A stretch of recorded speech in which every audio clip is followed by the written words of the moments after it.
What up, y'all? We back with another Den of Vowels exclusive. I am your host, Ian Letter, and I'm joined by my man, the myth, the legend, TJ. Yo, what's up? What's up? And again, we're joined by two special guests. Gentlemen, please introduce yourselves. You know what it is, Nick say. Real names, no gimmicks. And your boy Dino, also Nick C. Hi, man. So, welcome back, guys. So, we're on to episode 9, I believe, now. And in episode 9, we're going to be talking about a few interesting topics. First of all, we're going to be talking about music that's out right now. Also, we're going to talk about why black men can't have nice things. Yep. Is niggas hating included in that? Yeah. Yeah, That's part of that, right? yeah, That's your topic? niggas hating. Okay. Niggas hating. And then next, we're going to talk about why is it that black communities, black men are toxic towards each other. Yeah. Why black men can't get what? Why black men can't get certain dates? Can't have problems in the dating area. Mm-hmm. Yeah. Stigmas. You know, getting criticized by dating outside of their race. Yeah. By black females, but black females get praised for dating outside their race. Serena Williams. And then we're going to be talking about upcoming events, and we'll freestyle from that point on. Sound good? Sounds good. When you say freestyle, we mean topics or actually rap? Freestyle Oh, topics. man. from Nobody that got time point for on. that shit. Old ass nigga. Nah, we too old for that shit. Well, I'm too old for that God shit. damn, you never too old to bust off freestyle. How you do that shit in your own podcast, bro? All right, so let's go on our first topic. All right, so music that's out right now. So, Trash. wow. Yeah, it's so bad for me. I'm dead ass listening to like funk and soul classics and like chill EDM. Yo, music right now has me so depraved, I'm bumping Dame Lillard, fam. Oh wow. Yeah, you have issues for sure. Yo. No, like not that Dame Lillard's trash. Nothing. Like, He's not trash. That's what I'm saying. Not trash. It's that you listen to like our NBA player. That's what I'm saying. Like, it has me listening to basketball players for rap beefs. Wow. Basketball players are having rap beefs, and I'm more interested in that than actual beefs going on in hip hop. So you're listening to like Shaq saying, "Kobe, tell me how my ass tastes." Nah. That was weird. That was disrespectful as shit. And it ended up being funnier when Kobe won those next 2 rings. Facts. Yeah. Because then Shaq looked like a fucking idiot. Of course. But Dame Lillard and Marvin Bagley the third, not the first, not the second, but the third, were exchanging tracks over the weekend, and they were fire. Is that guy also like an NBA player / rapper? Yeah. I've never heard of that nigga in my life. No offense. Marvin Bagley the third. Yo, fam, they're What team does he rapping play on? about it. What? What team does he play on? Sacramento, I believe. See, you don't even know what team they're on. All I can tell you is, yo, the tracks, they had nice cadence, had nice flow. Okay. The wordplay was okay, not too much cussing and filler. They got to the point. Dame Lillard's a very disrespectful man. Talk about big bank, take little bank. Can't be getting that man's like that. Call them broke boys on track. But Dame Lillard, you don't cuss. Lillard, you don't cuss. Yeah, you do. You cuss? I thought he was trying to do Be clean saying rap. Like nigga says nigga every other damn. I thought he was like Will Smith, but Right. NBA. Nah. Shit. But yeah, that shit's nice. But aside from that, with like, what is it about music that's out right now? Like, like when we say music that's out right now, what are we really talking about? I'm bumping that new Tyler though. That was fire. That's hard, though. I can't anybody say it. That album is hard. Don't leave. It's my fault. Like this guy Yo, and everybody on that that hook. That hook? And then Playboy, like it's not even like a big part of the song, but that shit goes hard, dog. The It hook needs its and the own keys? section. Oh, Masterpiece. Yeah, I beautiful. listen to most that's Tyler. probably the hardest release of this year already. Like Yeah. that as a collection. Not talking about underground, I'm talking about commercial. Yeah, like that was a big album release. That at least was top 5 on its own. Okay, name something that came out this year that impressed you. No. I bet you're gonna say that freaking K-pop group that. BTS. Bro, those guys are making it to mainstream radio. So you Yo, can hear them on Virgin and shit. Fam, those guys have the machine behind them, bro. I ain't gonna talk ill on their name, bro. I'm pretty sure Keep those- finessing, yo. they're Korean BTS, robots, dog. I'm pretty sure. Keep finessing, bro. All that plastic surgery did y'all good, bro. Wow. Wow. Yo, y'all think I'm lying, bro.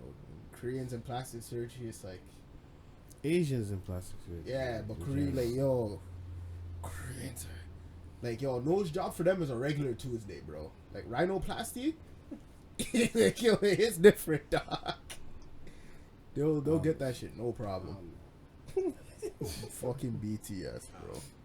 Yeah, I think right now Tyler, DJ Khaled, I wasn't feeling his album because the beats were just reused. I honestly didn't even listen to one song from that shit. And he was salty that he didn't even make, number one? Nah, yeah, He lost to How Tyler. can you be salty about not making number one and you don't even have your actual own album? Yeah, it's like all features. It's a compilation. He filed a He's lawsuit. composer. Pretty much a composer. He filed a lawsuit because he didn't make number one. Like, we're talking about we the best and all this positivity. This nigga, the first nigga to do some hating ass shit in seconds. Now, I'll be honest, I ain't really following any music right now. I don't blame you. I don't follow anything. Like, I think all music right now is trash, except for my soca and reggae. Huh. I'm gonna be real fam. I gotta put you on that alternative, like indie rock music, fam. No, I'm not saying, I'm not, like, when I say like music, I mean like Hip hop. what I'm hearing of the mainstream, yeah, like whatever's mainstream poppin'. artists, whatever's popping, it just seems like straight garbage to me. Oh, especially like club anthems, ass. Yeah. Well, 80% of it's future. Like, well, fuck. I wish Future was playing in the club, but they're still playing sicko mode. Like that shit came out last week. Yeah. Okay, that track actually bumps though. Yeah, Drake's track. But that new Drake and Trash. Chris Brown. Which one? They have a new track? They have a new Is it track. fire? Because then he say he was dropping 2 tracks after the Raptors. Yeah, one track with Rick Ross is okay, but there's Money in a the track Grave? with Chris Brown and Drake. What's the guy say again? You Got It. Yeah, it's called You Got It. Some bangers still. I think this year Breezy is coming back. It's coming back. He dropped that Wobble Up track. You know what? Every year Breezy's supposed to be coming back. And Yeah, having a nah, comeback. He keeps getting involved with Karuchi shit. Other than that, his music could still be proper. Like, Coming Fam, back. the tracks he had with 50, bitch on that man. Yeah, that shit was good. That shit was good. that was the remix. Yo, that Romeo and Juliet, fam. I didn't listen to that yet. Oh my god. I see the title. It's like I skimmed through shit. No Like, Romeo, no Juliet. Yo, fam, that.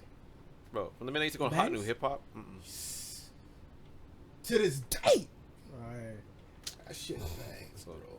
I'm gonna come back to you on that. Yo, bangs. Chris Brown rapping? That shit, yo, fam. I used to hate on him after Look At Me Knocks. I'm like, verse was whack. I mean, like you couldn't really sing on that. You know, he just raps really fast. I'm like, that's not really good. Just You rapping can't be that fast. buster. Yeah. Yeah, it's like Ariana tried that shit. Like, oh, you know, I'm here spitting and shit. Like, we know a nigga wrote that. Just like, Yeah. thank you though. Thanks for Busta Rhymes is the most annoying person in hip hop history. How so? Early No, Busta is would fight I'm you gonna right explain now. why. I'm gonna Yo, explain Michael why. Myers kick you through that glass. No, like he did that movie now. no. It's no disrespect him. It's just when you talk about all the greats, where do you rate him? Where do you put Busta? Okay, in a set period of time, he was up there. Like I say, like for me, it was like Busta Rhymes, Ludacris, like T.I. Who else for me? Like probably those top 3 for me. At least at a certain period of time. Lil Wayne, I want to know when you could ever consider Busta top 3.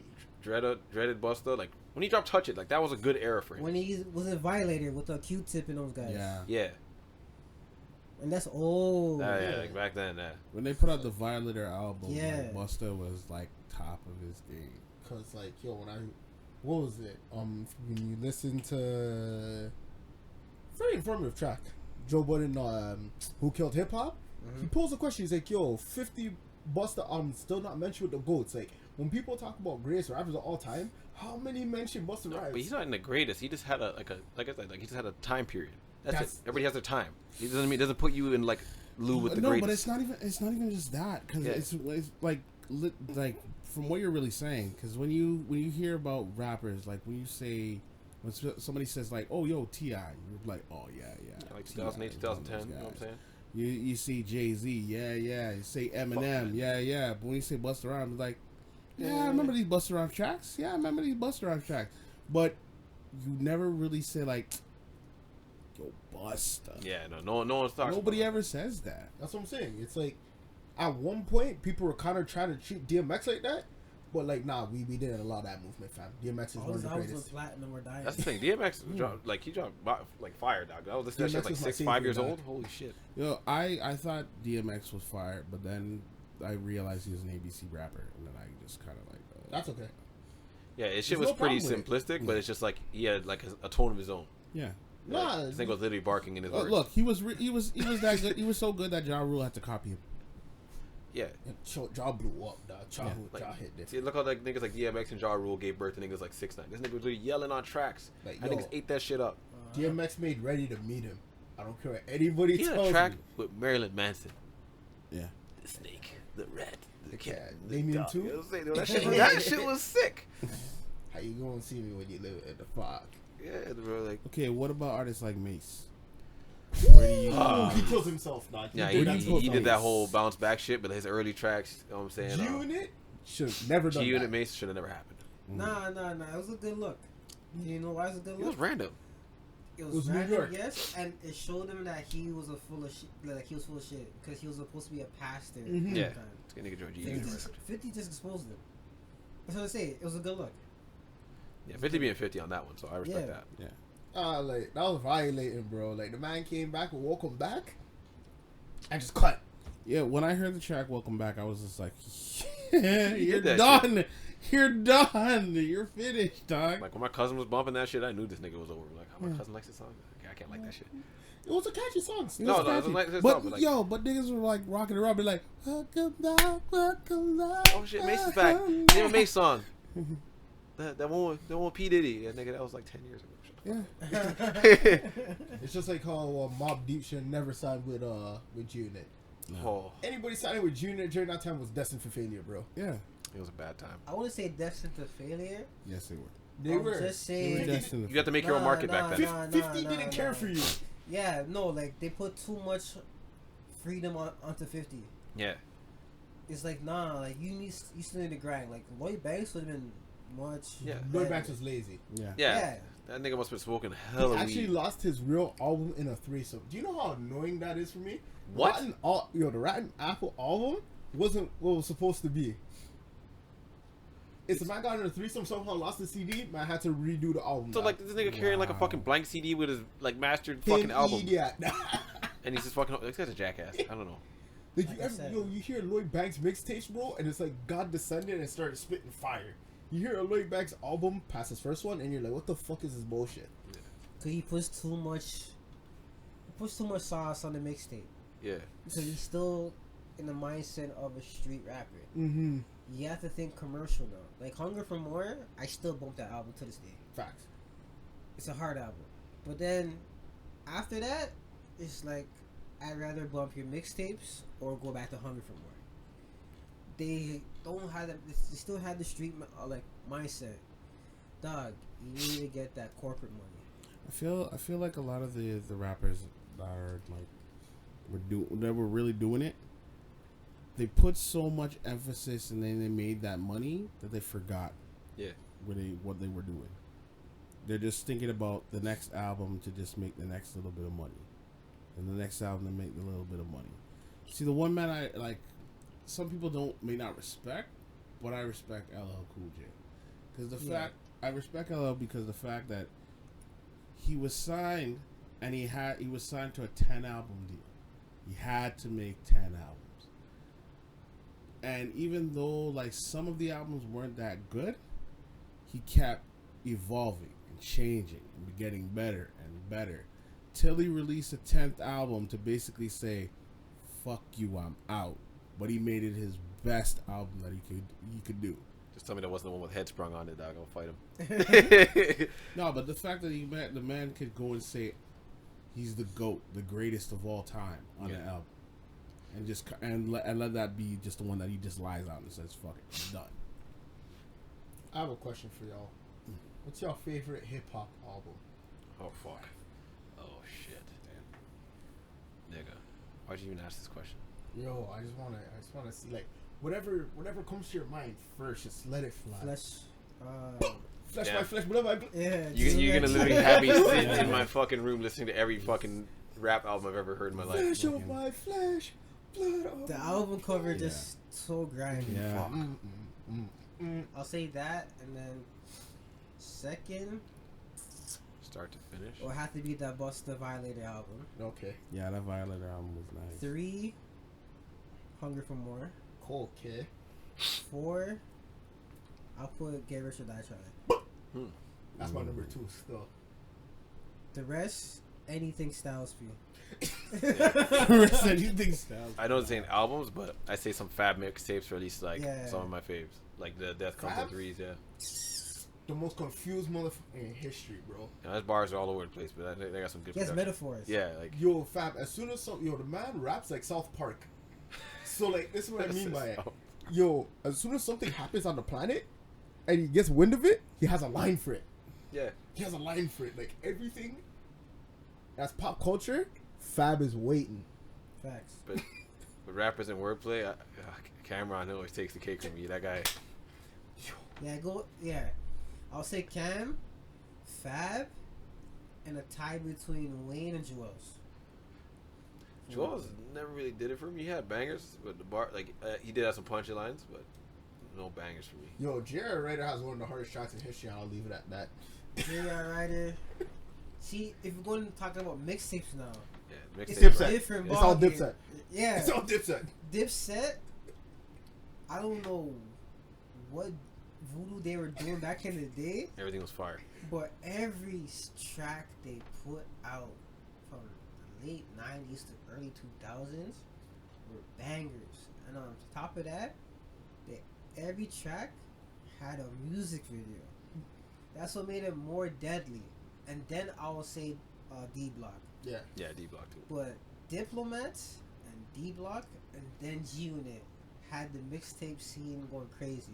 Yo, what's crazy about Dipset is they have the hardest beats in all of history. I don't Yeah. care what anybody tells me. Heat makers. Yeah, I'm like, yo, who's doing this for them? Like, you're doing a good ass job. Anytime I hear Bird call Fab, I'm just like, yo. Hand clap, dog. That piano on that track. Yo, dog. That shit was Like I sick. said, it was voodoo, man. Voodoo stuff. Voodoo. Which I think Paul said a So, fire mix. how about you, Yeah. sir? I'm going back. Fuji's. Oh. This is a soulful old man right Yeah, here. like my young ass just took a backseat to this. No, like, because I'm hearing you guys talk about Dipset and whatnot. I'm just like, nah, I'm old school. Yeah. I'm old.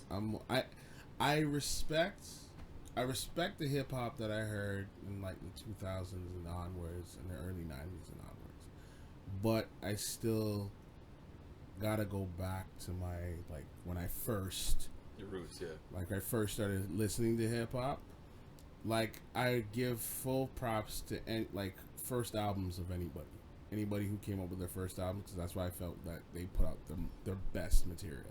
Because as time goes, I feel like as time goes by, either you get better or you get worse. It's a give and take situation, A lot right? of people, it's their first 3 albums that are the serious bangers. Except if your name's Nas. Nas is every other album. Boy. The album, I think one of my favorite albums of conflict, Jay-Z and Nas when they were beefing with each other. Stillmatic? Stillmatic was Stillmatic was crazy. Yeah. I was listening to Crazy it the good other or day. crazy like? Wild. Oh, okay. Got yourself a gun? Oh yeah. Yo, the whole album you just getting at Core Mega. And honestly, I'm shocked that guy never committed suicide, bro. yeah. Every track he just be like, yo, Core Mega, you pussy. I'm like, you don't have to do him like that. Yeah, and then when another person I have to give props to, Eminem. Yes. Slim Shady Yeah. LP. Solid Eminem, releases. because like I put it like this: even when he put out the D12 album, and I'm like the D12 album, I don't think was the best stuff. It wasn't like a true It was album. good, but it wasn't great. Eminem came and ended off the album with one of his best tracks, and just slaughtered everybody he was pissed off at. Which one was it? Girls, why do you act this way? Yo, he went after anybody who said anything to him during that time when he was just like, I'm not releasing an album, I'm doing my D12 thing. Anybody who had beef he had beef with, he went after them out in a hidden track. Right, it wasn't even publicized that it was on there. Yo, It was that a nigga hidden made- track. That nigga made my bad. Yeah, but when you were in Blood, he took that shit though. He went after everybody. Mariah Carey, dog. Like, She deserved yeah, that. she deserved it. 'cause She lost had the that nation. coming. Yeah, like, She had kept that. she kept denying that shit to the point where the man's like, yo, you know what? I'll bring out the recordings, I'll release the messages you left on my phone. and that's where it was done. Slim Shady LP was like my favorite album. Yeah. Like, not was is my favorite album all Yeah. time. Number 2 is Get Rich. Number 3 is Equipment Eye. Yo, after listening to old school Outkast, yeah. nah, Outcast is another. Oh no, Outkast albums. Yeah. Outcast, bro. Big boy. Yeah. Big boy. Yo, it made me realize something. That's why TJ and I were talking about this earlier. Where we were actually talking about To Pimp a Butterfly, and I freaking hate that album Album's ass. because it's just like a bootleg Aquemini just made today, and then people are like, "Oh man, yo, this is so great! Like, look at what he's talking about, core values and all this shit." Force like pro-black elements. I'm like, yo, dog, this shit has been happening for how long? Like, fam, Nas is still Matic was like pro-black, but although he was hating on everybody else. Yeah. Do you think the Black and the Berry was a reach? Black and the Berry, Yeah. Sweeter the You Juice. think it was a reach? Nah, that's his best album on the track by far. That's no best song on the track for sure. But like, you think it was a reach? Like, you think he made that song just to, like reach out to the public, get some? No, I feel like some white people actually came for his head at one point. Yeah. Dog, and the man was mad in the studio. Cause yo, you can actually feel like, Oh no, there's emotion in the track. yeah, like when you rap, most of the time you just say, "Yo, let me get this off." Yeah. Yeah, sure. This guy was Yelling. talking on Back of the Berry. Nah, someone pissed him off. Still. No, it's just like when you see the whole thing with another one, NWA. When you see guys like NWA, when you have like tracks when you start off, "Fuck the police." That was real as shit. Yeah, Hands down. you can hear it. Like, I feel like a lot of the old school tracks, a lot of the old school hip hop, like when they started, from the first word out their mouths, you could just say, you could picture yourself there. You could feel what they're saying. Like, even A Tribe Called Quest, one of my favorite bands, one of my favorite groups, Tribe Called Quest. Even when they were just talking about jokes and just being stupid, you picture yourself there. You can feel the stuff they're talking about. Yeah. And it was a period of time where they were actually doing these things the black use. Like, just another case of the old PTA. Yeah, they were doing this shit to black use in school. They weren't talking about gun violence. They weren't talking about, stuff that was going on outside. They're saying that, yeah, PTA would, like, you try to go to class and teachers would just fuck with you on a regular basis just because you were a black kid. And that's why I appreciate a lot of my older school hip hop.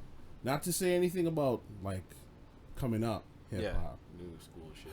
But I'm sorry, this a lot of this newer hip hop. Okay, that's Yeah. the difference. To me, I'm just like I hear it. I'm just like, really? Like an impressive mixtape for me was Childish Gambino's Royalty. Oh, Yeah. my God. That shit was like top to bottom. I listened to Gambino's- that. Like, he came out of nowhere with that. Like, Royalty tapes coming out. I'm like, okay, maybe this nigga might do some singing tracks and all that shit. He did a one too, but it had like a dark feel to it. Mhm. And then his rapping just went like it skyrocketed. Yeah. Like, I feel like the biggest thing for Childish Gambino is the minute he dropped "This Is America," his whole life changed. Yeah, he got a His Grammy for that whole shit. life changed. The guy, no, honestly, that guy just knows how to make music. He was learning through each mixtape / album he was doing. But the moment where he got to like, "This Is America," he's like, "Yo, it's too easy. I'm done. I'm done." Did he release that his latest album before that track was released, or no? It was He released before. it after Red Bull. Was it, no, what the fuck's the album called? I can't remember. But that's the point. Fuck the album. I think was released before This Is America. I think. Yeah, the album released before. Yeah. So What's like, that called? Something with like, I can't. it, Quiet. Nah. the Stone Mountain Choir was the mixtape before that album, but I can't remember what the hell that album's called for. He made Awaken My Love. Awaken My Love. He made Redbone, dog. Yeah, the Redbone. Look at that. Fam, that's if I ever get married on some hellish thing, that's my marriage song still. It's a chill vibe. But yeah, Fam, someone has to play that on the saxophone. like some rappers like evolve like in Childish Gambino sense, and some just like it's a straight devolution. Like Kanye. yeah, like See, this is what I was trying to say about the first 3 album roll that I have. yeah, like he was. I'd say Kanye was definitely my favorite artist for a good portion of time. 3 albums. Yeah, he's like hands down. I love everything he dropped. Skits included. Like I listen to the skits. Usually I delete fucking skits. I had the skits. Bernie Mac skit. Come on, all that shit. Dog. Graduation, late registration, and college dropout. After that, the man did 808s. 808s and My Beautiful. Heartbreaks and 808s. I give that one. I'm not gonna lie. I bump that a lot nowadays because like that's just for people That's who have just like a before broken he heart. that's just before he died. That's just before his career died. Yeah. Like 808s. I'm gonna be real. Like he tried something with it, and it actually succeeded. Yeah, Love Yeah. Lockdown was nice, man. Yo, Help put Cuddy on a little bit. Welcome to Heartbreak. Yeah. That's great album. Yeah. Great album. Not like his first 3, but still good album. My dark, beautiful, twisted fantasies Good. where you start seeing it. No, it's weird, but it was good still. It's like that was the Amber Rose. blame game. That's it. Women do like a number on some rappers before like an album Let's release. play Oh blame man, game, playing game, and that's it. Like that's where I realized I'm like, yo, it's really the first 3 albums, like X, DMX, Yeah, first 3 albums. first 3 albums, Yeah. Eminem, first 3 albums. well, like everything was it Recovery? What was the one like Reset Falling Off? Like Not Afraid. What was that on? Recovery. Yes, Downhill, but then he came back up with like I think maybe that whole mixtape release of all like everything. Shady With some- XV? Shady XV when he had That like one tracks with was Skylar decent. Grey and those new tracks. Those were And even so bad. like Kamikaze, like here's the bad thing. It's like Mid I for felt me. like after a certain period of time, like even if you're considered like Eminem is considered one of the greats, even by all the rappers out there. He's considered one of the greats. Ooh, not today. Nah. Not Nah, to rap. I mean, rappers today are getting at him. I understand that. After Gucci said, "Yo, you played Eminem in the car with your lady," I said, "Shit." That nigga a clone. Yo, Gucci's disrespectful. All I'm saying is by the top rappers, by consideration of the top rappers, Eminem is still high praise. Mm-hmm. But when it comes to album sales, not so much. Because times change. Music evolves, rap change. And if you're not consistently, it's even just for like R&B artists, if you're not consistently putting out something, or you're not putting out an album here, taking a break but still in the mainstream eye. You gotta drop singles every other week. Yeah, it's if you're not still in the mainstream eye, you're nothing. No You shit. still got to be able to put out, every time you put out a product, it's got to be consistent. Like Beyonce's doing like, what's his face? Beyonce's doing like Tupac. This is what I mean. Beyonce, even though when Beyonce drops an album, she has 2 other albums sitting there, Just waiting to go. just waiting to come out. She doesn't have to really do much. She just rides off this album, and then when she sees like, oh, the sales are going down, and kids reached out to 50%. All right, I'm gonna release another track for my next album that's coming out in 2 years, and then I'll release another track. But didn't she do that? What, 2 albums off no hype? Yeah. And they still sold well. That's bonkers. But her fans are actually She's- fashion. No, they're insane. Yeah. Those bitches are weird. Cult. Yeah. Yeah, like no sacrifice. Beyonce is our new Michael Jackson. Is our new like Michael Jackson. Like I'd say her cult I is wouldn't close. sacrifice someone for Michael, but like I get what you're saying. Yeah, because look at I when sacrifice Beyonce Michael for Michael. Jackson put on a concert. What would happen? People are People fainting. were fainting, crying, all type of stuff. They would sacrifice somebody for Michael in his heyday. Yeah. That's Beyonce. I'd sacrifice a nigga to Here's that the nigga at problem Moonwalk. with when people compare somebody to Michael Jackson. I'm not saying comparing Yeah, her to yeah, Michael. no, I'm no, saying Yeah, like like that's what people do. Not Michael-esque. yeah. But people do that. They're like, oh, Beyonce is like the next. I'm like, how you treat them, I get it. Yeah. But music's dead. No. Music wise, she's not even close to Michael Jackson. That Nick, yo, bro, that man made They Don't Really Care About Us, and I was like, yo, MJ. This guy- actually talking about black struggle This guy's had it. as a white man who used to be black. Legend. Man, yo, the man's like, yo, I may have lighter skin now, but I still had the same problems. I still rate him for. Do you remember the time this nigga stole Eddie Murphy's bitch? Oh yeah. Spam it. Yo, I never saw that Dirty Diana would be my favorite track of his, but yo, It's a banger. I'm sorry, If my you really favorite taking the track. lyrics, he's a scumbag. Yeah. dog. but no one would be a bigger scumbag lyric wise than Prince. That nigga, I still think my favorite Michael Jackson song, PYT. pretty young thing. Oh yeah. But yeah, Prince is a dirtbag. Yeah, guys. Prince is a dirtbag. Prince is a straight I dirtbag. feel like he just like pull a Dudley and throw like a rag at a bitch backwards, like go to the trash. Finish with you. Like, yo, Be that gone. guy. I actually believe the Chappelle skit, bro. I actually believe Yeah. it, I think he man. had that demeanor 100%, like Yeah. exactly the way Dave depicted it. Blows. Because the fact that how Charlie Murphy was just like, they're like, so what did he do after that? And he went in the house and baked his pancakes. And people are laughing, and he's just straight face like, no, I'm yeah, nigga made his pancakes. I'm like, Yo, oh shit, this really happened. All this happened. what? Oh man, R.I.P. Charlie Murphy. Yeah. I forget which radio station was, but he went there, and they're like, "Yo, did you ever see Prince after that skit?" He said, "Yeah, I did. He was performing at some like venue, and then he was just strumming the guitar."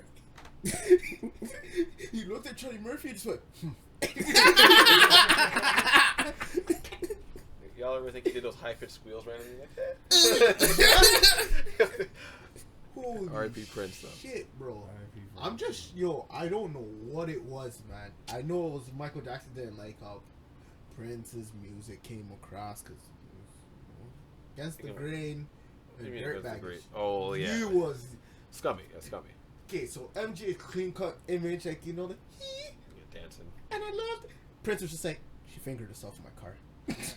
Simple, like, to the point. Like, Lil Nicky, you listen to that shit and you're like, wow, you are a horn dog. Yeah, I wonder why bitches were throwing like their panties and the bras. I'm like, what is he doing? I don't get it. I wasn't really listening to the lyrics. Like, Yo, like, he was a horn dog. So, like, but had those two did, like, an actual, like, collaboration. collab, bro, Even the rap. world peace. Like, even in Beyond the Grain, hip hop World peace. hologram. We were taken away from world peace. That's how I feel. Yeah, but that never would have happened. You see? No, Because no, world no, peace. no. It's not even a matter of like nobody wanted it to happen. It could have happened, and it almost did happen at an actual show because Michael was called up on stage to sing. Prince was in the crowd as well. Prince was called up to do guitar, but that's when they called up Prince, Michael just walked off. Yeah. Oh, Michael wow. walked off. You didn't like his It was a tribute for James Brown. Oh, James Brown yeah, was up there singing, and he's like, "Wait, is it Michael? Michael, come on, man, sing something." And he saw Prince. He's like, "I want to bring up Prince. Prince is in the audience." Michael walked up Niggas. That's a problem when you're too PG, bro. You know? No, but that's the whole thing. When you get to a certain celebrity where you're that famous, like Michael and Prince were just two black icons in music. Contrast. And they were complete contradictions to Yeah. each other. They like in certain regards they sang similarly about certain things, but their images were complete contrast. You can't put Michael Jackson, who does moonwalks and is like grabs his crotch and stuff, but he does like but he's PG with Prince, who'll come on and be like. you can't. Dry humping You stage with can't. his guitar. You can't. Actually, fucking your bitch. Like he'll Looking bring at up you. a girl on stage and just like hump her as he's playing guitar. No, you can't. My nigga, that is skillful, but you gotta stop doing that shit. And if y'all ever watch Berserk, bro, Nah. Yeah, Oh. yeah. I'm telling you, yo, fam, Prince was Griffith, bro. Yo, Prince was dealing with your girl right in front of you. Griffith was like medieval Prince, dog. Yo. Niggas looking at him with Purple Rain playing in the background. Dude. Fam, that guy ever, yo. My girl was like, oh, let's go see a Prince concert. And when Dove's Cry plays, bro, yo, she tried to get close to the stage. I won't say it, but like, yo, you know? It's time to go. Yo. I got tickets for us to go backstage to see Prince. No, you don't. Smell the Me and my smoker. side chick do now. You stay home. Thought you want to see Prince. Are you crazy? Take her best friend. Yo, you're trying to cheat. It's like, I got tickets to see Prince. I mean, we got tickets to see Prince. No, I got tickets to see Prince. You got tickets to stay on your way. What's the one collab in hip hop? Like, yo, You wish like happened? yeah. Ja Rule 50 Cent. Wow. That's wild. That's wild. I'm not gonna lie. That's a hot take. I'm not gonna lie. I'm gonna leave that one alone. I won't comment negative or Because positive. Ja that- Rule. I- No. But I understand. I understand Or- why, but nah. Or Fat Joe and 50. That would have been a big track. After me back or my light, yeah. You look at Jay-Z, Fat Joe had Nas. periods, yo. He's a weird guy too. Like, what other rappers like were like polar opposites? Jay-Z and Nas. Jay-Z, Nas would be a Swear black Republicans. was it, Yeah, like, yeah, is that yeah, after the yeah. fact? Like they settled Yeah. everything? Yeah. No, fuck that shit. Black Republicans. Positive shit. Nah, nigga, don't you ever say fuck that shit. That Yeah, black Republican Ja beat Rule is hard. 50. I think that would probably be top 5 for sure. Nah, I think What else? Like who's even really beef like that? Feel it. No, I'm just not. It's not a matter Or of not beef, beef. or even like a nice collaboration, like or something that's like just Eminem out of the and DMX. water. An actual proper one, not go to sleep. Yes. Eminem and DMX. Yeah. That That'd be good. No, I feel that. It's weird. It's weird. Yo, hold on. I'm thinking as like, Tupac and Ice Cube. yo, wild. I like that one actually. Tupac and Ice Cube. Like Ice that Cube, could go not on. nowadays Ice Cube, but like NWA That could- Ice Oh. Cube. That's the NWA with Tupac. Like That could easy, go on. easy in that bitch too. It could go on. Yeah, that one's Good wild. one, Yeah, no, I like that though. Eminem and Big O. That's weird. It's weird. They would just throw bars. That's Okay, it. all right. L1 All right. and I'm D touch gonna it. throw one out there that it's because it's a beef going on, but I think it'd be interesting. Eminem and Machine Gun Kelly. Didn't they technically have a? Or no, him and Yellow Wolf had a feature. Yes. Yeah, that was on Yellow Wolf. It's all Eminem three and of them Machine now, Gun man. Kelly. It's a triple beef now. Yellow Wolf just getting at every white rapper that ain't them. Yeah. And I rate him Yellow for Wolf- that.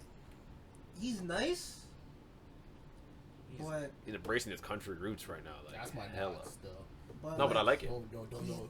he has like no filter. That's what I like about him. Yeah. Oh, Like he still fucks with black people and he still has the Confederate flag, saying like, "Yo, he doesn't anymore. oh for real?" He doesn't. Oh, you just fuck up the flag like that? I did not see. Because used like, to. yo, nah, cause Where he's from? yeah, like his granddad, like Yeah. he explains yeah, his like, history. like it's in his family, you know what I'm Yeah. saying? But his girl, or I guess his wife now, Fifi Dobson. Or he's still with her? Divorced. Yeah. I thought they got back together. Or they just They together didn't with get a back kid. together? I think they might have been. I see her in photos. Oh, wait, what? I see their photos together. Again? Or maybe it was just because of the kid. I Recently? don't know. Maybe like last year or something like that. Maybe it was Holy all shit, photo. they got divorced or some shit. So. Yeah, I knew they split up, but like he still was Back done. at the hand of the crazy Canadian. Why she's Canadian? Yeah. Remember she's on YTV. I'm like, this girl's bad. I'm like 12. Yeah, 50,000's Canadian. Fifi, yo, I rate Yellow Wolf, and it's gonna suck to say this because like everyone goes, that's everybody though, but his older shit, Yeah, Mark Chevy and stuff. yo, like That I was think serious. even before that, yeah, even before I'm talking Oh, like yeah. shit from like 08, dog. I like- wouldn't know. Like when this nigga made Stereo, like yo, like just a rock and roll tribute album, and he was rapping on it. You ever hear when I played that track God? I might We have. went to the club by a cordial too, and it was Oh yeah, that one. Yeah. Yeah, that album, bro, I played that shit every day of my life, dog, and I was like, yo, like he covers every type of genre, and that's why I love Yellow Wolf. I think the Talladega Nights mixtape was amazing. Ricky Bobby, dog. Shake and bake. Shake and break. Shake and bake. Yellow Wolf is the second greatest white rapper for me. I don't care what anybody says, dog. For me, Ash Roth would be probably like one of my top white rappers. Top, yeah, he might be my number 3 or 4 still, Yeah. depending on my day. See, no Bubba Beastie Sparks Boys? might have to be Oh number my 3. God. Honestly, Bubba Bubba Sparks! Sparks, get the fuck out of here. What the fuck? All I can say is, I had to throw something You wild. leave that into shit this outta here. one. Bubba Sparks. you already said like Paul Wall or something. Nah, Dog. Yeah. never Paul Wall. Bubba Sparks, dog. Booty, booty, booty, booty, rocking everywhere. Yo, I had to say Bubba Sparks, bro. The joke is you say ugly, but the first thing it comes to your head Yeah, when you hear Bubba Sparks, it's just booty. Oh, yeah, no. He came with that track and that shit was just playing on the radio. Yo, Non-stop. Yo, I want Missy Elliott to come back. we ain't gonna get that. I think she's We don't deserve it. I think she's been hit the studio, but I don't know if she dropped. We I don't want her deserve it. back. I want Missy Elliott. We don't deserve it. We Honestly. don't. She was an underrated artist. That's why, Compared to her yo, releases. I'm not gonna lie. I didn't appreciate her as much when she was on, and as soon as she left, I'm like, yo, something's wrong. Yeah. When Missy, honestly, when like people don't realize that Missy at the time when Missy came out, she was one of the best, if not like the greatest, but the best of the She- female rappers out there. She's the greatest, though. Yeah. Other than Miss Love. She was the best, and that's why it kills me when Missy came back and did Super Bowl, and she came out because Katy Perry brought her. Yeah. And Missy just does her, her hit song, and all these young people. Oh, who's this new artist that Katy Perry brought out? I'm like, what? I was ready to throw hands. I'm what like, the fuck? oh my god, get out my face. Yo, just remember how ignorant people are. Yo, the NBA draft don't even know who Outcast are. So like, To be fair, those niggas were getting bred from when they were like 5 years old, just play basketball. Can I watch TV? No, nigga, dribble. Like, that's what it came down to. You know, some people don't know the legends. Mm-hmm. Nah, it's just basketball and. Like if I come to people and I bump a Beach Boys track, like they're gonna be looking at me like, the fuck is Surfing USA, nigga? Yeah. My mom put me on all that shit, so I'm fucking with that stuff. You know what I'm saying? Like if I come bump Pink Floyd around certain white people, they're gonna look at me and be like, dude, Max I knows Kurt Cobain. Oh, here's another one. KRS-One and DMX. Honestly, I still have not listened to that nigga. KRS-One? Like I have not like sat down. You've listened never to listened to Dope, KRS-One? guy. Sat down, listened. Dope guy. He's the original Nas. KRS-One Pisses me off though. KRS-One is like crazy. Pisses me off. He is legitimately Nas before Nas in the sense of, yo, at one point he was just like, yo, we gotta teach each other and be up. Hip hop fans weren't here for that. They weren't ready for KRS-One. Hip hop fans were not here for positivity, bro. No. Because we're talking about oppression. Mm. We're talking about getting back at the system, which led straight into gangster rap. Yeah. So there's no point where you could be positive in hip hop. Yeah. You need to listen to songs like Sob Story. Sob Story. I know you and you know me. I know. Yo, if you go back, the only one everybody knows is like Step Into. Oh, that one, yeah. I That's heard that KRS-One. song, yeah. That's what most people, when they think That of one, KRS-One, yeah. you, That's a song of the hood. Yeah. That's him too. and the Sound of the Police. Yeah. But then, You know, yeah, the Sound of the dope Police. track on hip-hop. He's very profound in the lyrics that he used, because he's talking about officers and he's like, overseer, overseer, overseer, overseer, overseer, over officer, turn officer from overseer, and basically telling you how police came to be. Yeah. Because the police system originally were overseers, which were the guys that were, when people owned the plantations, Yeah. they had to hire hands to keep track of their slaves. And the people that were keep track of the slaves were overseers. They made it black. They were basically there to like keep the slaves in line. If the slaves got off the plantation, they would go and hunt them and bring them back to the slave owners. When freedom happened, they turned the overseers into police officers. Yeah. Who would police the free slaves. And that's where, even with the stuff that was happening in Chicago originally, Yeah. all the shit that was going on in Chicago, they brought all the overseers from certain plantations to Chicago, and that's why that's why there's so much issues within the Chicago police system, because all of that running slaves and keeping black people in line is filtered down. It's fucked up. Yeah. You know who's one of the craziest hip hop artists in history who will never get the respect just because he's weed? Honestly, feel like this one rapper is like 300 years too advanced for hip hop. What? Cannabis. Yeah, we talk about him, and then like that conversation disappears immediately. He Nigga, got himself that. He killed his literally? own he career. killed himself. He killed his own career, man. He kept going after the wrong people. Okay, I'm gonna be real, yo. Eminem made a joke about him, and Cannabis thought, like, you know, I could get back, and didn't realize it's like, yo, it was just a joke, but if you wanna go. Is Eminem? He went after Eminem in his prime. That's Yeah. the dumbest thing you could do. Like, LL Cool J was still survivable because, yo, second round knockout was hard, but Yeah. I'm just gonna leave it there. Second round knockout was Look, hard. This nigga beat Cannabis LL Cool J. won the fight. Eminem, but LL won the war. Yeah. Because who do you talk about? At the end of the day, who was still on top? LL. LL. That's what happened to Nas. Nas won the battle, but he lost the war. Yeah. He made ether, it didn't matter. Because he Facts. ended up signing to the guy after. Yeah. Like, Yeah. Once he signed, yo, you just done yourself. Yo, You done yourself. You already man. You admitted bow to defeat. him. Yeah. You admitted defeat. fuck Jay-Z. What? And oh man, I don't know. Hip hop is such an annoying genre to me. Beautiful, but annoying. Just because, like, after a certain while in hip hop, it's the opposite of rock. Like, okay, let me give you an example. Rock's For Rock, dead, by the way. Rock knows how to respect their freaking legends. Oh yeah. Mm-hmm. So you talk about Sting, you talk about like Gene Simmons, Kiss, AC/DC, Van Halen. Like, it doesn't matter who you mention. Rolling Stones, high regard, right? Yeah. And if they come do a performance at the age of like 60 something, people are gonna be like, yo, I can't wait to fucking see this shit. Hip hop, yo, as soon as you turn 35, yo, they're like, all right, yo, I'm sick of hearing this old nigga. Yeah, but like, 35. 27, bro. Holy the nigga don't shit. get drive by it or end up in jail, dog. Like, they'd be lucky to make it past 30. Okay, yeah, nowadays it's like 27 because all these guys come on when they're like 16, make some bullshit. By the time they're 23, there's nothing else to talk about. They're already fucking dead. Like, these guys don't even get to live past 20. Look, Yachty had a career for a year and a half.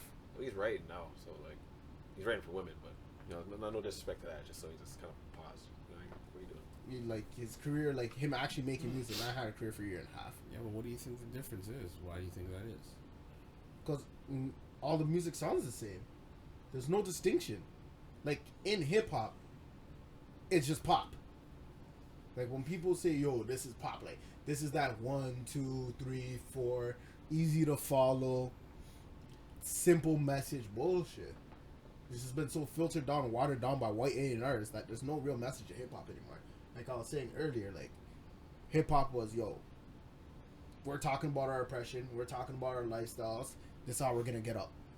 Hip hop now is, I got lean in my cup.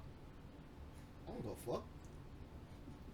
The fuck do I care if you got lean in your cup? It's like 80 niggas rapping about this shit. Fuck you, fucking Rainbow Dreads, fuck all you niggas. Nigga, I'm gonna be real. Yo, most rappers, I fucked a bitch on Tuesday. I don't give a fuck. Nigga, what's that inspiring me to do? Go fuck a bitch on a Tuesday? One of those niggas has like what? Like chlamydia or like fucking like herpes, all this shit, and he's still like fucking around and getting all these fucking these rap bitches and then Hip hop has no message. Yeah. It died. But you see, there was a message with hip hop, and that was way back in the day. Yeah. Like, look, I bring up groups like NWA. Look at how NWA they had their message that was to the people in the community. But what was the smart thing they did is they took their message out of their community and started selling it to white people, and then the white kids started loving it, and they were like, "Yeah, I like these black guys talking about this hard shit that I don't know nothing about, but I like it. Sounds nice." And so they started selling out arenas, selling out stadiums. Yeah.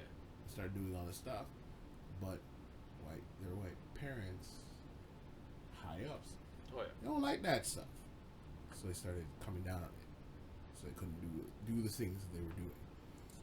But then you see how hip hop evolves and changes and whatnot. You had artists like DMX and whatnot that were able to do the same thing, sell out arenas and whatever. Yeah. But unless you become mainstream, unless you become seriously mainstream, you can't do the stuff. You can't get treated like rock artists.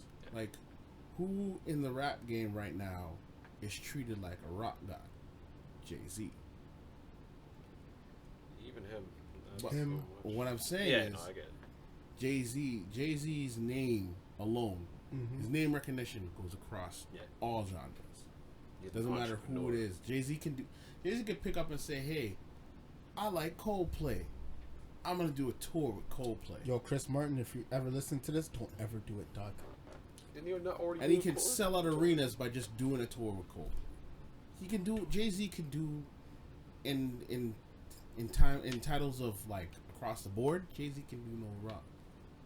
Jay-Z can sell out Madison Square Garden. Yeah. He can sell out Skydome. He can sell out any place and just on his name recognition alone. And that's the whole thing, like of like being a rock god, because you have that name that can go across all bounds, go across all areas.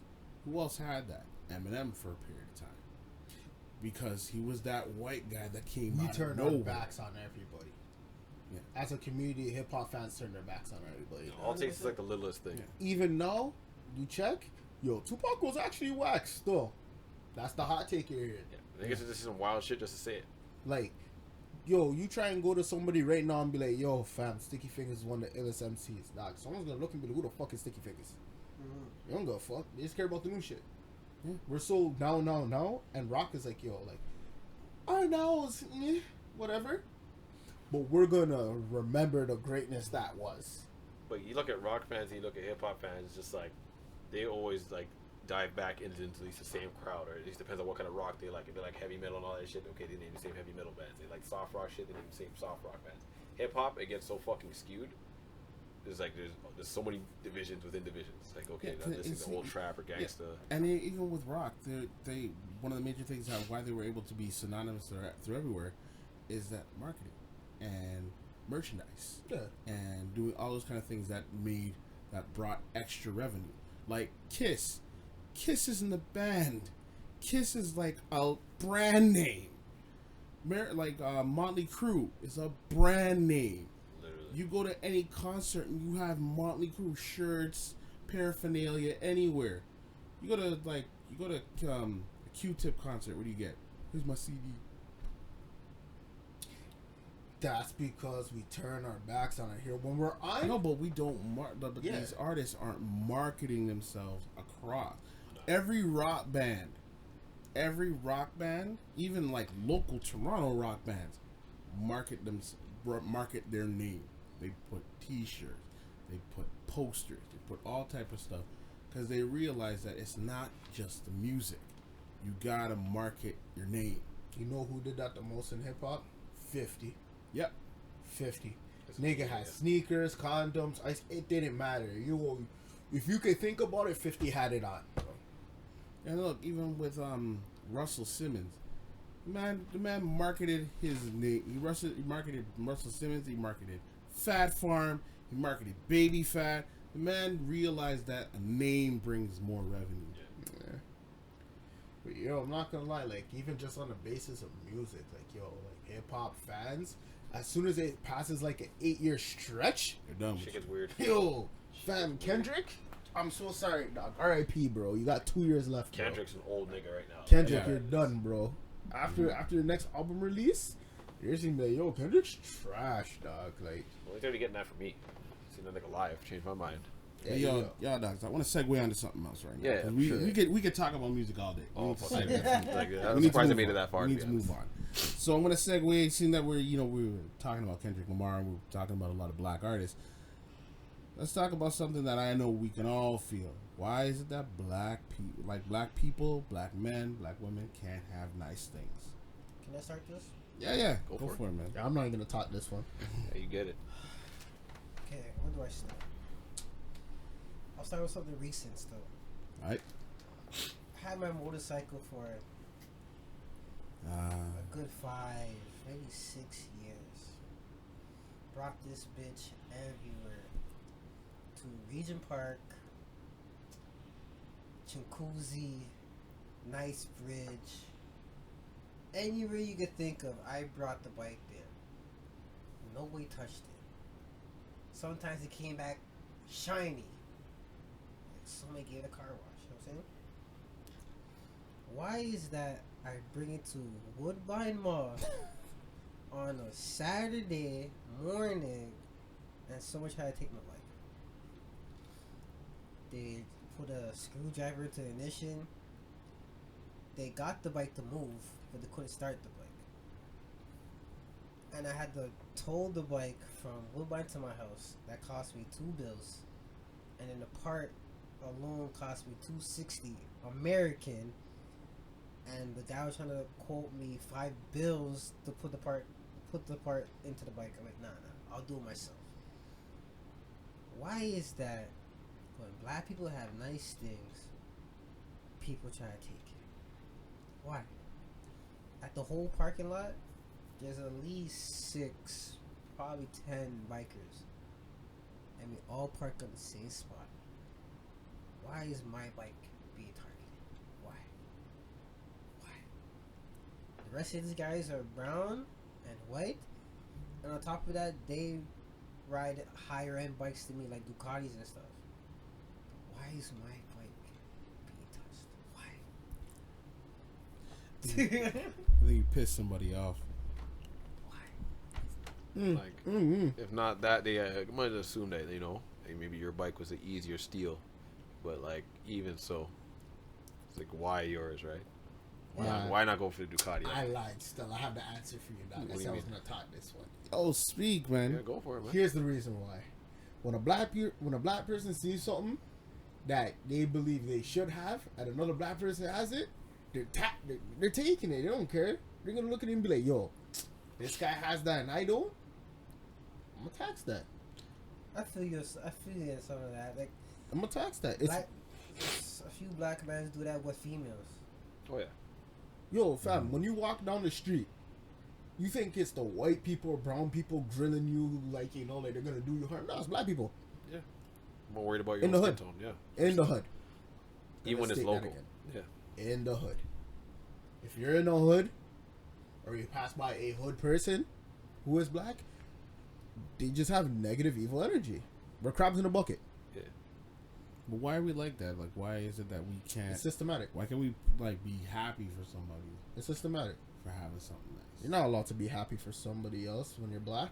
Gotta be happy for yourself. Like, Yo, poverty hits you different, man. Like, yo, because you grow up poor and you see someone like, yo, fam, yo, this guy's living lavish. Fuck that person. That's it. That's automatically the thought. It's like there's some sort of like gratification from taking like that happiness from someone. Like it's like you feel better from fucking them up.